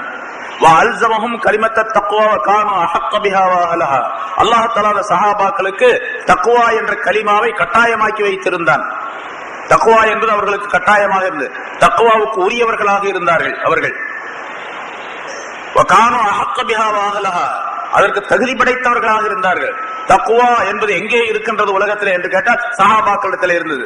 ரசூலுல்லாஹ்வுக்கு அடுத்ததாக சஹாபாக்கள் தான் தக்வா என்பது இருந்தது. தக்வா என்ற ஒரு உருவத்தை பார்க்க வேண்டும் என்று சொன்னால் அது சஹாபாக்களிடத்தில் தான் என்று அல்லாஹ் தஆலா அதில் சொல்லி காட்டுகின்றார். லஹும் மக்ஃபிரத்தும் வஅஜ்ருன் அலீம், அந்த சஹாபாக்களை பற்றி வரிசையா சொல்லிட்டு வந்து லஹும் மக்ஃபிரத்தும் வஅஜ்ருன் அலீம், அந்த சஹாபாக்களுக்கு மன்னிப்பும் மகத்தான் நற்கூலியும் உண்டு, அதாவது சொர்க்கம் உண்டு என்று அல்லாஹ் தஆலா சொல்றான். அல்லாஹ் சொல்றான் அவர்களுக்கு மன்னிப்பு உண்டு, சொர்க்கம் உண்டு, தக்வாவுக்கு உரியவர்கள், அவர்கள் பின்பற்றப்பட தகுந்தவர்கள் என்றெல்லாம் அல்லாஹ் சொல்றான். இவர் சொல்றாரு சஹாபாக்கள் நம்பிக்கைக்கு உரியவர்கள் அல்ல அப்படின்னு சொல்றாரு. எவ்வளவு பெரிய அநியாயம் பாருங்க. அதனால எதுக்கு சொல்றேன்னு கேட்டா, இந்த மாதிரி இந்த ஹதீஸுகளுக்கெல்லாம் கிறுக்குத்தனமா ஏதாச்சும் விளக்கங்களை சொல்லி மக்களை ஏமாற்றி திசை திருப்பி வாலிபர்களை கெடுத்து, எனக்கு கேட்கறவங்களுக்கு யாருக்குமே எதுவுமே தெரியாது. ஒருத்தர் கேட்கிறாருன்னு சொன்னா அவர் நல்லா பேசுறாரு, என்ன பேசுறாரு, நல்லா பேசுறாரு, அவ்வளவுதான். நம்ம சொல்ற மாதிரி இப்ப பயான் செஞ்சோம், இப்போ வெளியே போறாங்க, அஜித் எப்படி இருந்துச்சு நீங்க பயான் எப்படி இருந்துச்சு, ரொம்ப நல்லா இருந்துச்சு, எப்படி இருந்துச்சு, நல்லா இருந்துச்சு, ஒன்னே ஒண்ணு சொல்லுங்களேன், நல்லா இருந்துச்சு அப்படின்னு சொல்லிட்டு போயிட்டே இருப்பாங்க. சொல்ல தெரியாது, நல்லா இருந்துச்சு அவ்வளவுதான். அது மாதிரி நல்லா இருந்துச்சுன்னு சொல்லிட்டே போயிட்டே இருக்கிறாங்க. அவர் என்ன சொல்றாரு, எதுல இருந்து சொல்றாரு, தப்பா சொல்றாரா ரைட்டா சொல்றாரா அப்படிங்கறதெல்லாம் தெரியவே தெரியாது, கேட்கறவங்களுக்கு தெரியுது. வாலிபர்கள் அப்படி தடம் மாறி தடம் புரண்டு போய் கொண்டிருக்கக்கூடிய சூழ்நிலையில் இருந்து கொண்டிருக்கின்றார்கள். அதனால அந்த விஷயங்கள்லாம் இப்ப என்ன எதுக்காக சொல்லணும்னு கேட்டா, குர்ஆனும் நம்பிக்கைக்குரியதல்ல, ஹதீஸும் நம்பிக்கைக்குரியதல்ல என்ற வரைக்கும் வந்திருக்கிறாங்க. இப்ப அப்படின்னா என்ன அர்த்தம், அவன் முஸ்லிமே அல்ல காபிருங்கிறதுக்காக இருந்துட்டாங்கன்னு அர்த்தம். முஸ்லிமானவனே அல்ல அப்படின்னு அர்த்தம். ஏன்னா குர்ஆன் இப்ப ஹதீஸ் ஜகாத்தை மறுக்கிறாங்க. வயசுல ஒரு தடவை கொடுத்தா போதும், கொடுக்கப்பட்ட பொருள் ஒரு தடவை கொடுத்தா போதும், கொடுக்கப்பட்ட பொருளுக்கு திருப்பி கொடுக்க வேண்டியது இல்லை அப்படின்னு சொன்னாவே காபிர்னு அர்த்தம் வந்துடும் ஆட்டோமேட்டிக்கா. ஏன்னா லொஹுர் தொழுக வேண்டியது இல்லை அப்படின்னு ஒருத்தர் சொன்னார். மீதி 4 நேரம் தொழுதா போதும், சுபு தொழுக வேண்டியது இல்ல, லொஹர்ல இருந்து லொஹர் அஸ்ர் மக்ரிப் இஷா தொழுதா போதும், சுபு கொஞ்சம் கஷ்டமான வேலை, அதனால அந்த 2 ரக்காத்தை வந்து வஜா பண்ணின விட்டுடுவோம் அப்படின்னு சொல்லிட்டு சுபு தொழுக வேண்டியது இல்ல அப்படின்னு சொல்லிட்டு சில ஆதாரங்களை காட்டுறாருன்னு வச்சுங்க. அப்ப அவர் என்ன சொல்லுவோம், காபிர்னு சொல்லுவோம். இன்னொருத்தர் சொல்றாரு சுபு அப்படி இல்ல, சுபு தொழுகணும் ஆனா 1 ரக்காத் தொழுதா போதும் அப்படின்றாரு. அவர் 2 தொழுக வேண்டியதுல 1 தொழுதா போதும். அவரும் அதே நிலைதான். 2 தொழுக வேண்டாம்னு சொல்றவரும் 1 தொழுதா போதும்னு சொல்ற 2 பேரும் ஒரே ஆள் தானே, ஒரே சட்டம் தான் 2 பேத்துக்கு. அதே மாதிரி ஜகாத் வந்து வயசு ஜகாத் கொடுக்கவே வேண்டியதில்லை என்று சொல்பவரும் ஜக்காத்து ஒரு தடவை கொடுத்தா போதும் வயசுல அப்படின்னு சொல்றவர் 2 பேரும் ஒருத்தர் தான். அவரும் காப்பீர், இவரும் காப்பீர் தான். அதுல எந்த விதமான சந்தேகமும் இல்லை. ஆனா காப்பீர் சொல்றதுக்கு இன்னும் நம்ம சொத்தா கொடுக்கறது தயாரா வரல. எந்த ஆலிம் சாக்கெல்லாம் சொல்லிட்டு இருக்கிறாங்க, அவ்வளவுதான். அதனால குழப்பங்கள் நிறைந்த இந்த சூழ்நிலையில இந்த மாதிரி இரவுகளை நாம் பயன்படுத்தி நம்முடைய பாவங்கள் மன்னிக்கப்படுவதற்கு, நேர் வழி பெறுவதற்கு, ஈமான் நிலைத்திருப்பதற்கு, ஈமான்ல சரியான உறுதியோடு வாழ்வதற்குரிய ஒரு வாய்ப்பை நாம் ஏற்படுத்திக் கொள்ள வேண்டும். அல்லாஹ் தஆலாவிடத்தில் கேட்டுக்கொள்ள வேண்டும். ஆனால் ரசூலுல்லாஹி ஸல்லல்லாஹு அலைஹி வஸல்லம் அவர்கள் இந்த இரவிலே தொழுதார்கள். நான் நிறைய சொல்லியிருக்கோம். தொழும் பொழுது சஜிதாவிலே அல்லாஹும்ம இன்னி அஊது பிஅஃவிக மின் இகாபிக வ அஊது பிரிலாக மின் சஹதிக வ அஊது பிக மின்க லா உஸி ஸனாஅன் அலைக அன்த கமா அஸ்னைத அலா நஃப்ஸிக் என்பதாக ரசூலுல்லாஹி ஸல்லல்லாஹு அலைஹி வஸல்லம் சஜிதால ஓதிக்கிட்டே இருந்தாங்க. நிறைய ரொம்ப நேரம் ஓதிக்கிட்டே இருந்தாங்க. ஆயிஷா நாயகி பக்கத்துல இருந்து இப்படி காது கொடுத்து கேட்டுக்கிட்டே இருந்தாங்க. இதை ஆயிஷா நாயகி தான் சொல்றாங்க, இந்த மாதிரி யார சொல்லலாம் நீங்க தொழுகையில் இதை ஓதுனீங்களே அப்படின்னு சொல்லி சொன்னாங்க. சஜிதாவில் இப்படி ஓதிக்கிட்டு இருந்தீங்களே அப்படின்ட்டு. அல்லாஹும்ம இன்னி அஊது பிஅஃவிக மின் இகாபிக, யா அல்லாஹ் உன்னுடைய மன்னிப்பின் பொருட்டால் உன்னுடைய தண்டனையை விட்டு உன்னிடத்தில் நான் பாதுகாப்பு தேடுகின்றேன். உன்னுடைய திரு பொருத்தத்தின் பொருட்டால் உன்னுடைய கோபத்தை விட்டு உன்னிடத்தில் நான் பாதுகாப்பு தேடுகின்றேன். உன்னுடைய அருளை அபூஜஹல் போன்ற அவனுடைய கூட்டங்கள் எல்லாம் கைதட்டி சிரித்தார்கள், கேலி செஞ்சார்கள். இப்ப அல்லாஹ் தஆலா சொல்றான், அஃபராயித அல்லதி கஃபர, நிராகரித்துக் கொண்டிருக்கின்றானே அந்த ஒருவனை நீர் பார்த்தீரா? அஃபராயித அல்லதி யன்ஹா, தடுக்கின்றானே அந்த மனிதனை பார்த்தீரா? யாரை தடுக்கின்றான்? அபுதன் இதா ஸல்லா, நம்முடைய ஒரு அடியாரை, அதாவது ரசூலுல்லாஹி ஸல்லல்லாஹு அலைஹி வஸல்லம் அவர்களை, இதா ஸல்லா, அவர் தொழும் பொழுது, அவர் தொழுதால் என்னுடைய அடியாரை தடுக்கின்றானே அந்த மனிதரை பார்த்தீரா? எவ்வளவு மோசமான ஆளு அப்படின்னு அல்லாஹ் தஆலா கேட்கின்றார். அது மாதிரி ரசூலுல்லாஹி ஸல்லல்லாஹு அலைஹி வஸல்லம் அவர்களையும் மூமின்களையும் தடுத்துக் கொண்டிருந்தார்கள். தடுத்துக் கொண்டு இருப்பதே அவர்களுக்கு தண்டனை கொடுப்பதற்குரிய வாய்ப்பு, அந்த நிலை. அதை அல்லாஹ் சொல்லுவான், அவர்களுக்கு முகாந்திரம் கிடையாது. அல்லாஹ் யுஅஸிபஹுமுல்லாஹு, அல்லாஹ் தஆலா அவர்களுக்கு தண்டனை கொடுக்காமல் இருப்பதற்கு எந்த முகாந்திரமும் கிடையாது, கொடுத்தே தருவான். வஹும் யசுத்தூன அனில் மஸ்ஜிதில் ஹராம், அவர்கள் மஸ்ஜிதுல் ஹராமை விட்டும் மக்களை தடுத்துக் கொண்டிருக்கக்கூடிய நிலையில், தொழுவதற்கு மற்ற இஸ்லாமிய பிரச்சாரங்கள் செய்வதற்கு, தீனை சொல்லுவதற்கு தடுத்துக் கொண்டிருக்கக்கூடிய நிலையில தண்டனை கொடுக்காமல் இருப்பதற்கு தண்டனை கொடுத்தே தீர்வார் என்று அல்லாஹ் குறிப்பிடுகின்றார்.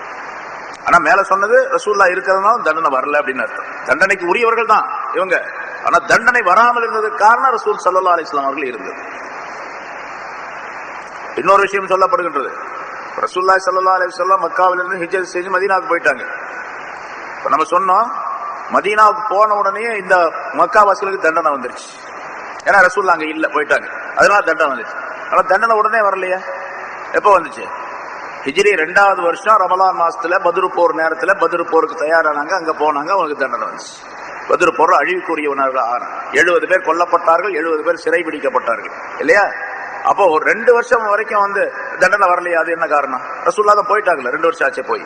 அப்படின்னா அதுக்கு ஒரு விளக்கம் என்ன சொல்லப்படுகிறது சொன்னால், ரசூலுல்லாஹி ஸல்லல்லாஹு அலைஹி வஸல்லம் போன பின்னால ரசூலுல்லாஹி ஸல்லல்லாஹு அலைஹி வஸல்லம் அவர்களை பின்பற்றிய சஹாபாக்கள் பல பேர் இங்க இருந்துகிட்டு இருந்தாங்க. அவங்க எல்லாம் கொஞ்சம் கொஞ்சமா தான் போனாங்க, ஒருத்தரா தான் போனாங்க. 2 பேர் 4 பேர், ஒருத்தர் 2 பேர், ஒரு குடும்பம், இப்படி தான் போயிட்டு இருந்தாங்க.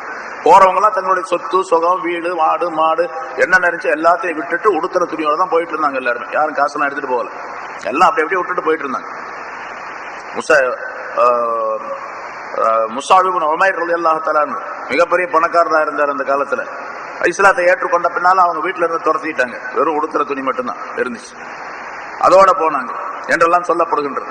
அதுபோல இன்னொரு சஹாபி, அவர்கிட்ட நிறைய நிலபலன்கள்லாம் இருந்தது, ஆடு மாடு இருந்தது, வீடு இருந்துச்சு, எல்லாம் இருந்துச்சு. அவர் ஹிஜ்ரத் செஞ்சு போனார். போன உடனே போய் பிடிச்சிக்கிட்டாங்க இந்த குறைஷியர்கள். நீ போகக்கூடாது, இங்கதான் இருக்கணும் அப்படின்னு சொல்லிட்டு. நான் போய்த்தான் தீர்வேன், நீ போறதால உன்னை நாங்க இப்ப அனுப்ப மாட்டோம், நாங்க விட முடியாது. சரி, அவர் சொன்னார், நான் இப்ப நீங்க என்ன பண்ணணும்னு கேட்டா, என்னுடைய வீடு இருக்குது, வாசல் இருக்குது, நிலம் இருக்கு, அது இருக்கு, இது இருக்கு, இதெல்லாம் நீங்க எடுத்துங்க, என்ன விட்டுருங்க. அப்படின்னா பரவாயில்ல, நாங்க எடுத்துக்கிறோம், நீ போ அப்படின்ட்டு. அவர் மனமும் விட்டு தான் போனாங்க, எல்லாம் விட்டுட்டு தான் போனாங்க. இப்ப போனவங்கல்ல கொஞ்சம் கொஞ்சமா போனாங்க. அப்படி கொஞ்சம் கொஞ்சமா போகக்கூடிய அந்த மனிதர்கள் கொஞ்சம் இருந்த மூமினான முஸ்லிமான மனிதர்கள் அந்த பத்ரு போர் நடக்கிற காலம் வரைக்கும் இருந்தாங்க மக்காவில் இருந்து கொண்டிருந்த அந்த நேரத்தில் அவர்கள் மூமின்கள் ரசூலுல்லாஹி ஸல்லல்லாஹு அலைஹி வஸல்லம் அவர்களை பின்பற்றி வாழ்க்கையை நடத்தியதன் காரணமாக தினந்தோறும் ஆயிரக்கணக்காக இஸ்திக்ஃபார் செய்து கொண்டே இருந்தார்கள் ஒவ்வொருத்தரும். அந்த இஸ்திக்ஃபார் செய்ததின் காரணமா அங்க தண்டனை வரல அவங்களுக்கு. அப்ப எப்ப இஸ்திக்ஃபார் கட்டாச்சு முடிஞ்சிச்சு அப்படின்னு கேட்டா எல்லா முஸ்லிம்களும் போயிட்டாங்க. மதீனாவுக்கு. அப்படி போகக்கூடிய அந்த கால அளவு தான் கிட்டத்தட்ட 2 வருஷம். எப்போ எல்லா முஸ்லிம்களும் மக்காவை விட்டு மதீனாவுக்கு போய் சேர்ந்து விட்டார்களோ அல்லாஹ் தஆலா தண்டனை கொடுத்துட்டான் என்று விளக்கம் தரப்படுகிறது. சரி, இவங்க மஸ்ஜிதுல் ஹராமை தொழுவதை விட்டு தடை செய்கின்றார்கள், அவர்களுக்கு அல்லாஹ் தஆலா தண்டனை ஏற்படுத்துறான் அப்படின்னு. வமா கானு அவுலியாஹு, மேலும் அந்த மனிதர்கள், அந்த குறைஷியர்கள், மக்காவாசிகளான அந்த குறைஷியர்கள் அந்த மஸ்ஜிதுக்கு அதிகாரிகளாகவும் கிடையாது. அந்த மஸ்ஜிதுகளை தடுக்கிறாங்க பாருங்க, இவங்க அதிகாரியா இருக்கு? இவங்க அதிகாரியே கிடையாது, அந்த மஸ்ஜிதுக்கு அதிகாரியாக இருக்க முடியாது. மமாகானு அவுலியா அஹு, அதற்குரிய அவுலியாக்களாக, அவுலியாக்கள்னா இங்க பொறுப்பாளர்களாக, தகுதி படைத்தவர்களாக, உரிமை கோரக்கூடியவர்களாக அவர்கள் கிடையாது. இன்னவுலியாஹு இல்லல் முத்தகூன், அல்லாஹ்வுடைய அந்த மஸ்ஜிதிற்கு, மஸ்ஜிதுல் ஹராமிற்கு உரிமை கோரக்கூடியவர்கள், அதை பராமரிக்கக்கூடியவர்கள் யார் என்று சொன்னால் முத்தகீன்களை தவிர வேற யாரும் இருக்க முடியாது. அல்லாஹ்வுடைய பயம் உள்ளவர்களை தவிர வேற யாரும் அந்த மஸ்ஜிதை பராமரிக்கக்கூடியவர்களாக இருக்க முடியாது. இவங்க சொல்றாங்க, குறைஷர்கள் சொல்லி கொடுத்த நஹனு உலாத்துல் பைத், உலாத் பைத்தி வல் ஹரம், நாங்கள் அல்லாஹ்வுடைய இந்த வீட்டுக்கும் ஹரம் ஷரீஃபுக்கும் பாதுகாப்பாளர்கள்.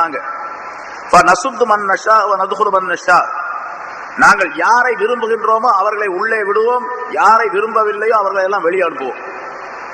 எங்க இஷ்டம், மஸ்ஜித் நாங்க தான் வச்சுட்டு இருக்கிறோம், நாங்க தான் அதிகாரி இருக்கு, நாங்க தான் முத்தவள்ளிகள், நாங்க தான் தலைவர்கள், நாங்க தான் செக்ரட்டரி அப்படின்னு சொல்லிட்டு இருந்தாங்க அவங்க.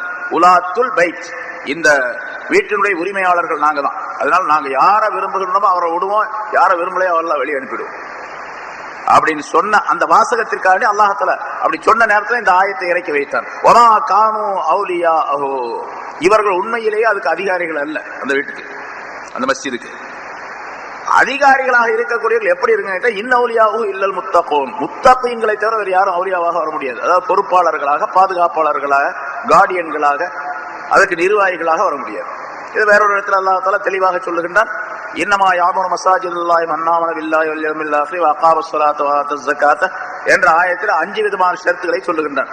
ஒரு மஸ்ஜிதுக்கு, பொதுவாக மஸ்ஜிதுல் ஹராமுக்கு அங்க சொல்லப்படுகின்றது. ஆனா உலகத்துல எல்லா மஸ்ஜித், இந்த மஸ்ஜிதா இருந்தாலும் சரி, வேற மஸ்ஜிதா இருந்தாலும் சரி, அதை நிர்வகிக்கக்கூடியவர்கள் எப்படி இருக்கணும் கேட்டா 5 விதமான தன்மைகள் கொண்டவர்களாக இருக்கணும். அல்லாஹ்வை ஈமான் கொள்ளணும், மறுமை நாளை நம்பிக்கை கொண்டவராக இருக்கணும். இந்த 2 இருந்துச்சுனாவே அவர் ரொம்ப பெரிய பக்தியாளராக ஆயிடுவார், முத்தகீன்கள்ல உள்ளவராக ஆயிடுவார். அல்லாஹ்வை நம்புறது, ஆகிரத்தை நம்புறது. ஏன்னா ஆகிரத்துடைய நம்பிக்கையின் அடிப்படையில் தானே இங்க நேர்மையாக, நீதியாக, பொய் பேசாம, பித்தலாட்ட செய்யாம, தீமைகளை செய்யாம, எல்லாருடனும் இனிமையாக எப்படி வாழ வேண்டும் என்று சொல்லப்பட்டிருக்கு. அப்படி எல்லாம் வாழணும் அப்படின்னு சொன்னா அல்லாஹ் ஆகிரத்துடைய பயத்தின் காரணமாக, நாளைக்கு மௌத்தா போயிடுவோம், அங்க போய் கேள்விக்கு பதில் சொல்ல வேண்டியது இருக்கும் என்ற எண்ணம் வந்து விட்டாலே இங்க நீதியாக, நேர்மையாக நடக்கக்கூடிய சூழ்நிலை. இப்ப 2 விஷயம், அல்லாஹ்வை நம்பணும், அல்லாஹ்வை நம்பியவர்கள், அதே மாதிரி ஆகிரத்துடைய நிலையை நம்பியவர்கள், ஆகிரத்தை நம்பியவர்கள், தொழுகையை நிலை நிறுத்தக்கூடியவர்கள், ஜகாத்தை கொடுத்து வரக்கூடியவர்கள் இவர்கள். அதே போன்று வலம் யக்ஷ இல்லல்லாஹ், அல்லாஹ்வை தவிர வேற யாரையும் பயப்படாதவர்கள். அதாவது சட்டங்களை சொல்லும் பொழுது அல்லாஹ்வை தவிர வேற யாரையும் பயப்படாதுன்னா, எந்த பெரியாரையும் பயப்படக்கூடாது, எங்க அத்தாவையும் பயப்பட மாட்டேன், அம்மாவையும் பயப்பட மாட்டேன் அப்படின்னு சொல்றதில்ல. அவங்களுக்கெல்லாம் என்னென்ன மரியாதை தரணும், எப்படி பயப்படணும் அப்படிங்கிற சட்டங்களா இருக்குல்ல, அதெல்லாம் கொடுக்கணும். நான் யாரையும் பயப்பட மாட்டேன், அவர் கவர்னரா இருந்தாலும் சரி, ஜனாதிபதியா இருந்தாலும் சரி, வேற யாரா இருந்தாலும் சரி, பயப்பட மாட்டேன் அப்படின்லாம் சொல்லிட்டு, அதுக்கு பேர் இல்லை. அல்லாஹ்வை தவிர வேற எந்த விஷயத்திலும் பயப்படக்கூடாதுன்னா, நன்மைகளை சொல்லி தீமைகளை தடுப்பதிலே, நன்மையான விஷயங்களை செய்வதிலே, நல்ல காரியங்களை அடுத்தருக்கு சொல்லுவதிலே, தீமைகளை தடுப்பதிலே யாருக்கும் பயப்படக்கூடாது. நீதி செலுத்துவதிலே யாருக்கும் பயப்படக்கூடாது. அவருக்கு பயந்துக்கிட்டு ஒரு மாதிரி, இவருக்கு பயந்துக்கிட்டு ஒரு மாதிரி, இவருக்கு ஆதரவு தந்து ஒரு மாதிரி, இதெல்லாம் அல்லாஹ்வை பயப்படாத விஷயம். அது மாதிரி செய்யக்கூடாது. அது நிறைய விஷயங்கள் அதுல இருக்கின்றன. இந்த 5 நிலைகள், அல்லாஹ்வை நம்புவது, ஆகிரத்தை நம்புவது, தொழுகையை நிலைநிறுத்துவது, ஜக்காத்தை கொடுத்து வருவது, அல்லாஹ்வை தவிர யாரையும் பயப்பட, இந்த 5 சிஃபாத்துகள், 5 தன்மைகள் உள்ளவர்கள் தான் மஸ்ஜிதை பராமரிக்கணும், மஸ்ஜிதுடைய நிர்வாகிகளா இருக்கு. அந்த ஆயத்துல இன்னொரு கருத்து என்ன கேட்டா, முஸ்லிம்கள் அல்லாதவர்கள், மூமின்கள் அல்லாதவர்கள் மஸ்ஜிதுக்கு பொறுப்பாளியா இருக்கக்கூடாது. நிறைய இடங்கள்ல பார்க்கலாம், தொழுகாதவங்களை தான் முத்தோலியா போட்டு வச்சிருப்பாங்க பல இடங்கள்ல. அவர் என்னன்னு கேட்டா, எப்பாவது ஒரு நாளைக்கு ஜும்மாவில் வருவார், அல்லது 10 நாளைக்கு வருவார், அதாவது எப்பாவது ஒரு நாளைக்கு ஏதாச்சும் வேலை இருந்தா வருவார். சில ஊர்களை நானே பார்த்துருக்கிறேன், பஞ்சாயத்து பண்ணுவாங்க, யாராவது ஏதாச்சும் செஞ்சுட்டாங்கன்னு சொன்னா ஊர்ல உள்ள புத்தவழிகள் அவங்க மஸ்ஜித் எல்லாம் வந்து பள்ளியாசில் வந்து பஞ்சாயத்து பண்ணிட்டு இருப்பாங்க. காலையில 10 மணிக்கு வருவாங்க, 10 மணிக்கு அவரை வர சொல்லி இருப்பாரு, பஞ்சாயத்து பண்ணிட்டு வாங்க சொன்ன உடனே எந்திரிச்சு வீட்டுக்கு போயிடுவாங்க. எல்லாம் சேர்ந்து கும்பலா போயிடுவாங்க. அங்க மோதினாதான் சேர்த்து தான் அப்புறம் இருப்பாங்க. தொழ வரக்கூடிய முசல்லிகள் யாராவது வழக்கமா தொழுதுன்னா அவங்க மட்டும் இருப்பாங்க. இதை நம்ம நிறைய பார்த்தது. இவர்கள் எல்லாம் மஸ்ஜிதை நிர்வகிக்க தகுதியே அற்றவர்கள் என்பதை அல்லாஹ் அந்த ஆயத்திலே சொல்லுகின்றார். அதனால இங்க அல்லாஹ் சொல்லுகின்றான், இன் அவுலியாஹு இல்ல முத்தகூன், அந்த மஸ்ஜிதுல் ஹராமை நிர்வகிக்கக்கூடியவர்கள், அதற்கு அதிகாரியாக இருக்கக்கூடியவர்கள் முத்தகீன்களை தவிர வேற யாருமாக இருக்கக்கூடாது. அப்ப முத்தகீன்களாக இருக்க வேண்டும் என்று சொன்னால்தான் அந்த 5 சேர்த்து சொல்றாங்க. அல்லாஹ் சொன்ன அந்த ஆயத்துல சொன்ன 5 நிபந்தனை இருக்குது பாருங்க. இந்த 5 நிபந்தனையை 5 வேலைகளை செய்த மனிதர் தான் முத்தகீன்களாக ஆக முடியும் என்பதாக அர்த்தம். ஆக அந்த மக்காவாசிகள் ரசூலுல்லாஹி ஸல்லல்லாஹு அலைஹி வஸல்லம் அவர்கள் மூலமாக மிகப்பெரிய பாதுகாப்பை பெற்றவர்களாக இருந்தார்கள். பிறகு ஈமான் கொண்ட நிலையிலே அவர்கள் இஸ்திக்பார் செய்யக்கூடிய தன்மை உடையவர்களாக ஆகிவிட்டால் அவர்களுக்கும் அல்லாஹ் தஆலா பாதுகாப்பு கொடுத்து கொண்டிருந்தான். ஆனால் இந்த விஷயங்களை வலாக்கின் அக்ஸரஹும் லா யஅலமூன், அவர்களிலே பெரும்பாலானவர்கள் அறிந்து கொள்வதே இல்லை. மஸ்ஜிதை நிர்வாகம் பண்ணக்கூடியவர்கள் முத்தகீன்களாக இருக்க வேண்டும் என்பதை பெரும்பாலானவர்கள் அறிந்து கொள்வதே இல்லை. யார் அப்படி மஸ்ஜிதை நிர்வகிக்கக்கூடியவர்கள் தக்வா உடையவர்களாக ஆகிவிட்டால், அதிலிருந்து இன்னொரு பாயிண்ட் என்னன்னு கேட்டா, தக்வா உடையவர்களாக இருந்து மஸ்ஜிதை நிர்வாகம் செய்து தக்வா உடையவர்களாக ஆகிவிட்டால், அல்லது தக்வா உடையவர்கள் மஸ்ஜித் நிர்வாகத்திற்கு வந்துவிட்டால் அவர்கள் அல்லாஹ் தஆலா தன்னுடைய அவுலியாவாக ஆக்கிக் கொள்ளும், தன்னுடைய வலிமார்களாக ஆக்கிக் கொள்ளும் அப்படின்னு அர்த்தம் உண்டு. இங்க இன்னொரு கருத்து, வலாக்கின் அக்ஸரஹும் லா யஅலமூன், எனினும் அவர்களில் பெரும்பாலானவர்கள் இதை விளங்குவதில்லை அப்படின்னு சொன்னா அவர்களில் சிலர் விளங்கி இருக்கிறார்கள் அர்த்தம். பெரும்பாலானவர்கள் விளங்குறது இல்லை, சிலர் விளங்கி இருக்கிறார்கள். அப்ப விளங்கியவர்கள் அல்லாஹ் தஆலாவுடைய அவுலியாக்களாக, அவருடைய நேசர்களாக, அல்லது அந்த பள்ளிக்கு பாதுகாப்பாளர்களாக, அல்லாஹ்வுடைய தக்வா உள்ளவர்களாக ஆகிவிடுவார்கள் என்பதையும் அல்லாஹ் தஆலா சொல்லுகின்றார். அதே போல இன்னொரு கருத்து, அடுத்த ரசூலுல்லாஹி ஸல்லல்லாஹு அலைஹி வஸல்லம் மக்காவில் இருக்கும் பொழுது சில நேரங்களில் போய் தொழுவாங்க, சஹாபாக்களும் தொழுவாங்க.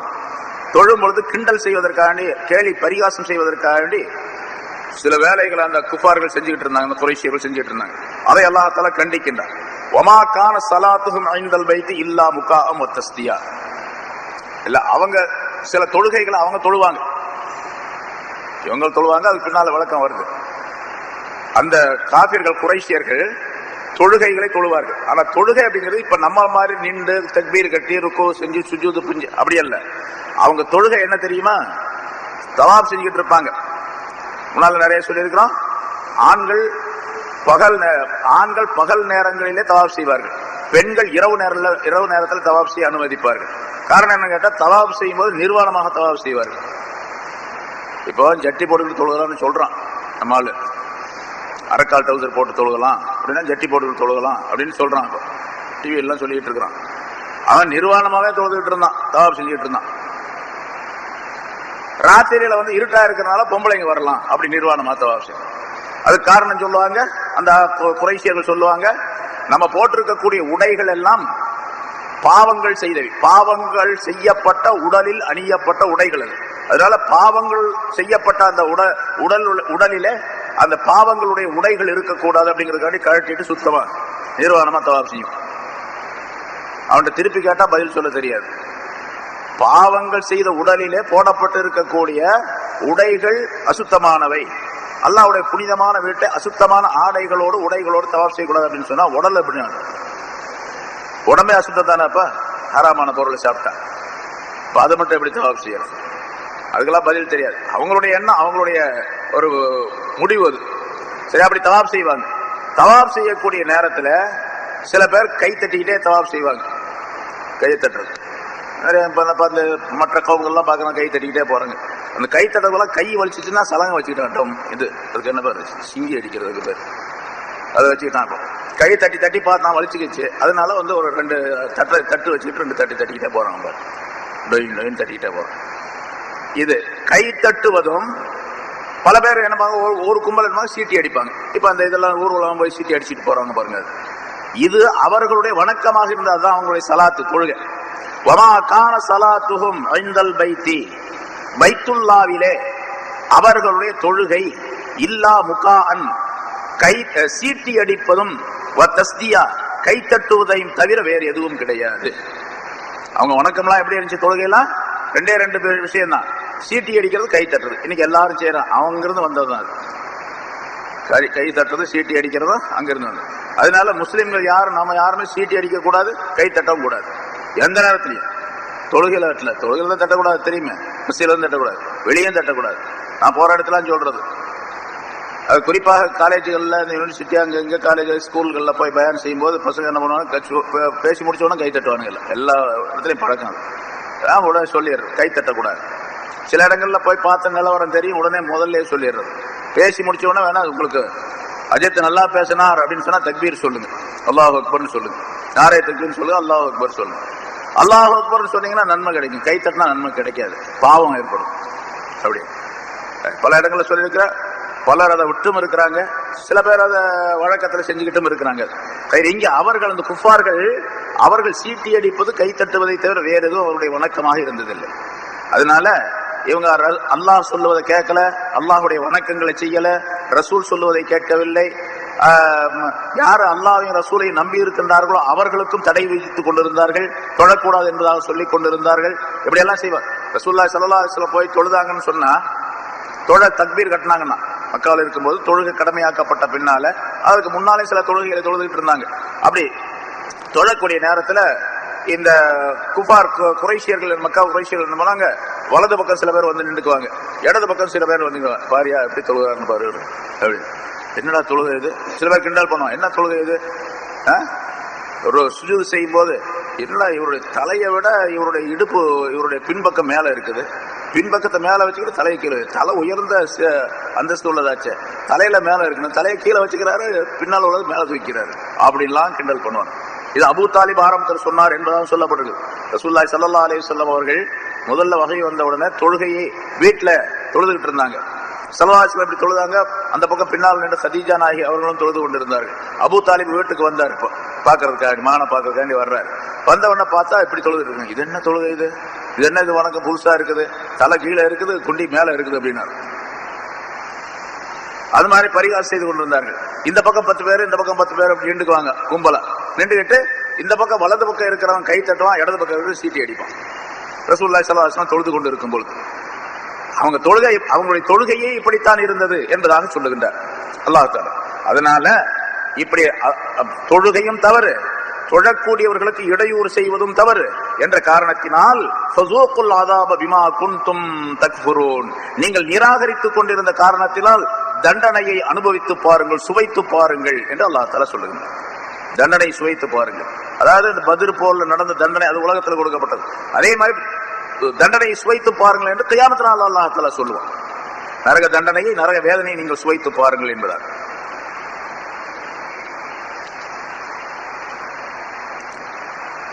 அல்லாஹ் தஆலா இந்த ஆயத்துகளின் மூலமாக பலவிதமான கருத்துக்களை நமக்கு சொல்லியிருக்கார். குறிப்பாக இதுல முதல்ல சொல்லப்பட்ட ஆயத்தில் ரசூலுல்லாஹி ஸல்லல்லாஹு அலைஹி வஸல்லம் மதிப்பு, மரியாதை, அவர்களுடைய நிலைகள், அவர்களை எப்படி பின்பற்ற வேண்டும், பின்பற்றினால் என்ன கிடைக்கும் என்பதை எல்லாம் அல்லாஹ் தஆலா சொல்லி காட்டி, அதே போல மக்கள் பாவங்கள் செய்யக்கூடியவர்கள் தன்மை உடையவர்களாக இருக்கின்றார்கள், அதற்கு பாவ மன்னிப்பு தேடிக்கொண்டே இருக்க வேண்டும், அல்லாஹ்வுடைய தண்டனை வராமல் பாதுகாக்கப்பட வேண்டும் என்று சொன்னால் இந்த 2 நிலை. ரசூலுல்லாஹி ஸல்லல்லாஹு அலைஹி வஸல்லம் போயிட்டாங்க, சுன்னத்தை கடைபிடிக்க வேண்டும், சுன்னத்தான வழிமுறைகள் அத்தனையும் முழுமையாக கடைபிடிக்க வேண்டும், அரைகுறையா செய்யறதில்ல, சிலதை செய்யறது சிலதை விட்டுறது, அப்படி பல பேர் இருக்கிறாங்க. சிலதை மட்டும் செய்வாங்க வழக்கமா, சுன்னத்தான முறையில் நான் விடவே மாட்டேங்க அப்படின்னு சொல்லுவார். ஆனா ஒரு பகுதியை தான் செஞ்சுட்டு இருப்பார், இன்னொரு பகுதி செய்யவே மாட்டார். எதுவெல்லாம் சுன்னத் என்பதாக சொல்லப்படுகிறது, ரசூலுல்லாஹி ஸல்லல்லாஹு அலைஹி வஸல்லம் செய்யணும்னு சொல்லியிருக்காங்க, அதெல்லாம் பூராத்தையும் செய்யும். அப்ப ரசூலுல்லாஹ் அல்லாஹ் தஆலாவுடைய பாதுகாப்பு அவருக்கு இருந்துகிட்டே இருக்கு. அதுல நிறைய விஷயங்கள் இருக்குது. அதாவது ஆரம்பத்திலே சொன்னோம், நல்லவர்கள் சில பேர் இருக்கிறாங்க, கெட்டவர்கள் பல பேர் இருக்கிறாங்க. அவங்க பாவங்கள் செய்யக்கூடிய நேரத்தில் அந்த பாவிகளுக்கு தண்டனை வரக்கூடிய நேரத்தில் நல்லவர்களையும் சேர்ந்து தான் பிடிக்கும். இப்ப நாங்க தான் சுன்னத்தான முறையில் அஜித் சொன்ன மாதிரி நடந்துகிட்டே இருந்தோம், எனக்கு ஏன் வந்துச்சு அப்படின்னு கேட்க முடியாது. காரணம் கேட்டா இன்னொரு சுன்னத்தை விட்டுட்டாரு. அது என்னன்னு கேட்டா நல்லதை ஏவி தீமையை தடுப்பது. நல்லதை ஏவி தீமையை தடுக்கக்கூடிய நேரத்துல அவங்க கேட்கலன்னு வச்சுங்க, அந்த ஆளுங்க யார்கிட்ட நம்ம சொல்றோம் அவங்க கேட்கல, அவரை விட்டு ஒதுங்கிக்கணும். அவர் யாரா இருந்தாலும், இவர் தாப்பனாரா இருப்பார், அவர் மகனா இருப்பார், தீனுடைய விஷயங்களை இவங்க கேட்கல அப்படின்னு சொன்னா அவரை விட்டு ஒதுங்கிக்கணும். அவர் மனைவியா இருப்பார், அவர் கணவரா இருப்பார், தீனுடைய விஷயங்களை சொல்ல கேட்கல அப்படின்னு சொன்னா அந்த மனைவியை விட்டு கணவன் ஒதுக்க வேண்டும், கணவன் கேட்கல கணவன் விட்டு மனைவி ஒதுங்க. என்னுடைய விஷயம் இல்லை. அப்படி இருந்தா நல்லது, இந்த தண்டனை வராது. இல்லாட்டி ஏதாவது ஒரு வகையில ஏதாவது ஒரு முறையில தண்டனை வந்து கொண்டுதான் இருக்கும் என்பதையும் அல்லாஹ் இதன் மூலமாக குறிப்பிடுகிறார். கேட்டவற்றிலிருந்து எது சொல்லப்பட்டதோ அதை செயல்படுத்தக்கூடிய தன்மை அல்லாஹ் தஆலா நம் அனைவருக்கும் தந்தருள்வானாக. வாஹிர் தாவானா அல்ஹம்துலில்லாஹி ரப்பில் ஆலமீன். வல்ஹம்துலில்லாஹி ரப்பில் ஆலமீன். اللهم صل على سيدنا محمد وعلى آل سيدنا محمد وبارك وسلم عليه.